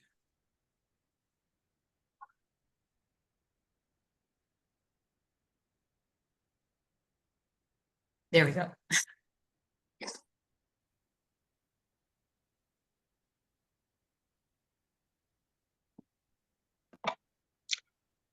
Hey, it's your friend Phil here, project management trainer and coach. What is the sensibility behind the project charter?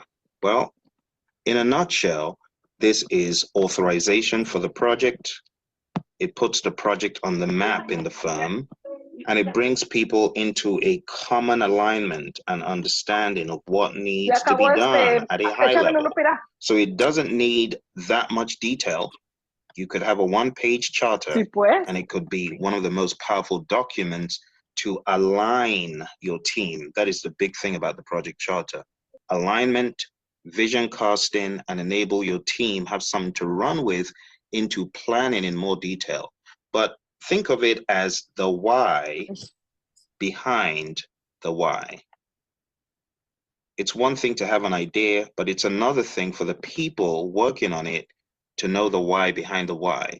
Your project charter should contain the logic, the reasoning, why you're doing what you're doing.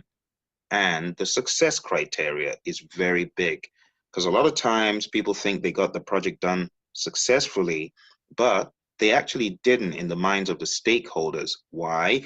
Because the team did not map out what success looked like in a document such as the project charter.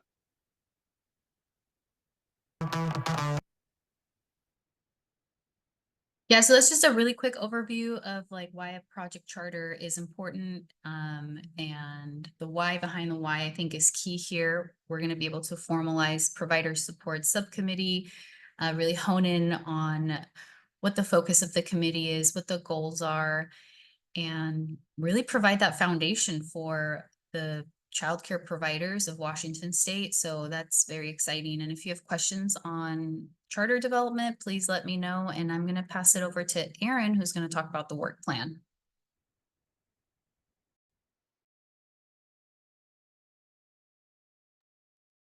Hi, sorry for the delay. My mouse is dying, so couldn't make it to my mute button.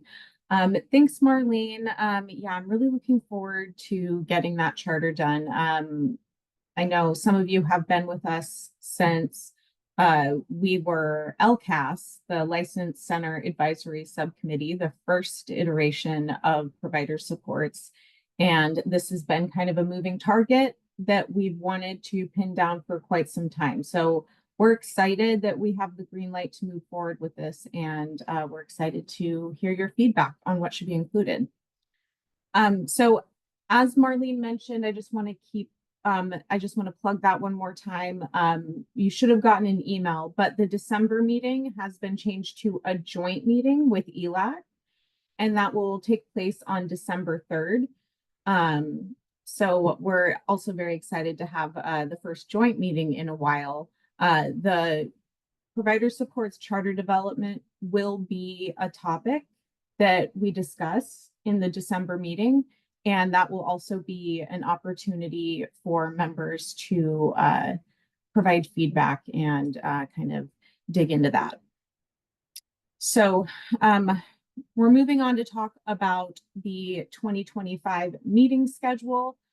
So the goal here is to pin down the 2025 meeting dates and be able to send those out and finalize those, in the next week or so. So over the years, we've consistently heard feedback that members would prefer to be in alternating months from the ELAC meetings instead of just on different weeks in the same month. This was something that we supported, but we didn't have the capacity to implement it. But we now do have that capacity to accommodate that schedule. So that's what we're planning on moving forward with in 2025. So you'll notice that the months that we're meeting in 2025 are different than what they have been historically. And this way, every month will alternate between ELAC and provider supports, which I think that should help in kind of making more distinction between the topics that are on each agenda and making sure they're really tailored to the individual group goals. That also is where the charter will be helpful. But yeah, we're looking forward to that. So, excuse me, the draft meeting dates are on the PowerPoint here, and we are asking for feedback on it. Are there any dates on here that jump out at you as potentially difficult? I know sometimes we have to scoot a meeting or two depending on school breaks or conventions, things like that. So if anybody has any feedback on these selected dates, we'd love to hear it. We can definitely, we can definitely be flexible with the dates, but it's better to do that ahead of time if possible. So there's a Survey Monkey link in the chat. If you'd please pull that up and include your feedback, that would be great. But also if anybody just has any off the top feedback that they want to share on any of these dates, feel free to come off mute as well. But with that, I'll just give everybody a moment to fill out the survey.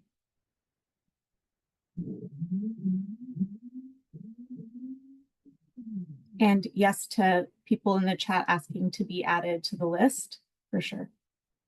We'll capture all of that. We have Sandra with her hand up. Thank you. Just quickly, I think my term is up in January of 2025. Will we be doing applications for membership then, or are we going to wait until the charter's been approved? That is such a great question, Sandra. Thank you for asking it. We are going to wait on that. Typically, and for those who may not be familiar, what Sandra's referring to is typically in Q1, that's when we kick off recruitment for provider supports.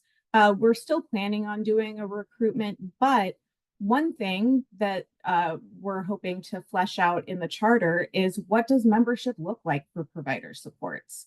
Right now, it's pretty open.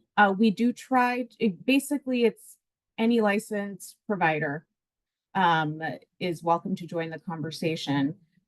And we do our best to try to make sure there's equal representation regionally, well, as equal as we can get it, that all regions are represented. But aside from that, it's very open. And so we don't have a lot of representation requirements.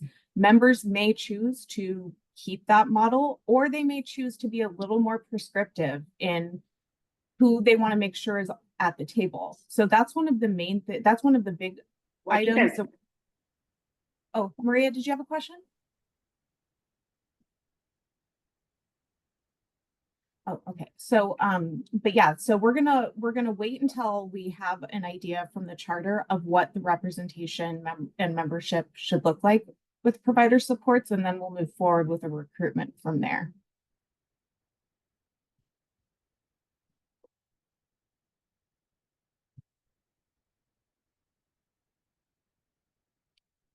All right.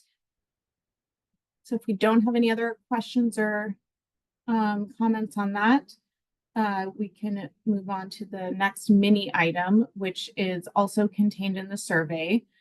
This is our first call for work plan topics for 2025.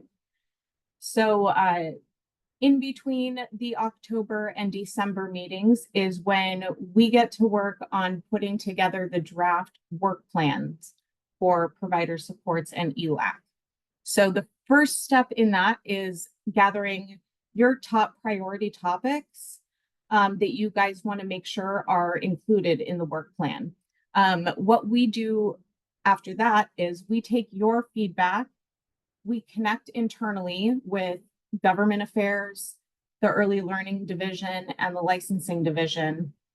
We have them submit topics that they're going to want to get your feedback on in 2025. We work with GA to make sure we're timing those conversations at the best time for greatest impact. So that's where GA, the government affairs team, really helps us out, helping us select the most effective times to address the priority topics. And so we'll take all of that information, build a draft work plan, and then we'll be bringing it to you guys to review and add to provide additional feedback on in December. And then we'll go from there. That will be the work plan that we use as our guide in the 2025 agenda planning. So I encourage you to include as much feedback as you'd like on what you'd like to see in the work plan. Also, feel free to jump off mute and just share verbally or in the chat if you have things you want to call out. And then there's a secondary question, which is one of the potential topics for December. We're still working to determine the agenda, but one of the potential items for a December meeting is a DCYF leadership panel.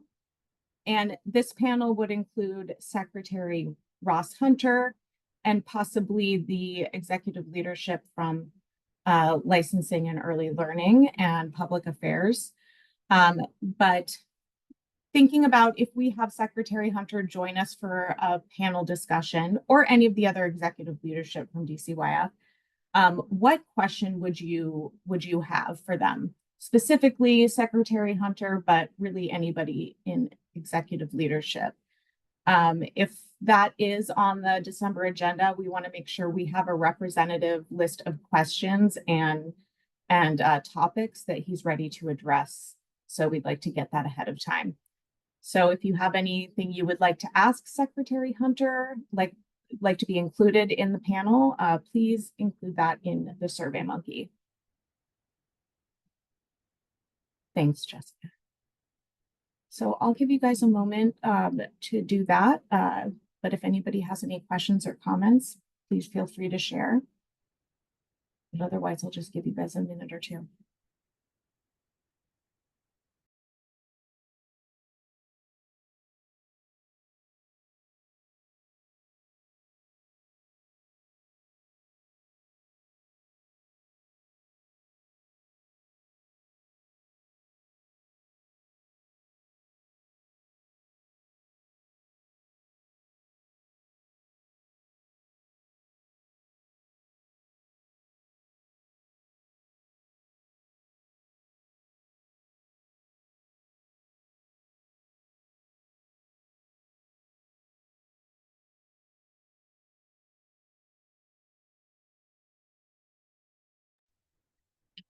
All right, so I think we're ready to wrap.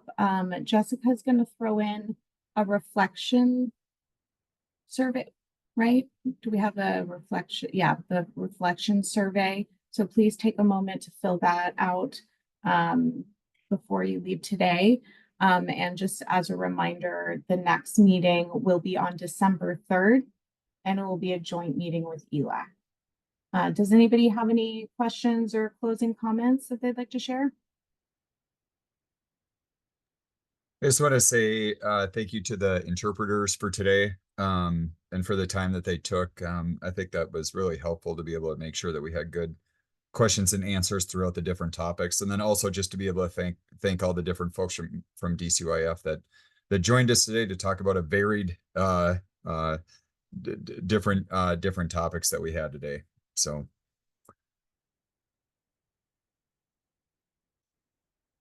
anyone else have any other questions? Thank you all for joining us and taking the time today to be at this meeting. Have a wonderful day, everyone. Thank you, Dave and Katie, for facilitating. Appreciate you both. I know how that is. Good to see you, Lois. The recording is sent after the meeting is complete, so that comes out in the email after this. And it looks like folks that maybe were not on the email list before had put some emails in there, so our group will grab those emails and get that added. So, and then Marlene also put a web page in the chat where it also gets posted on the DCYF website.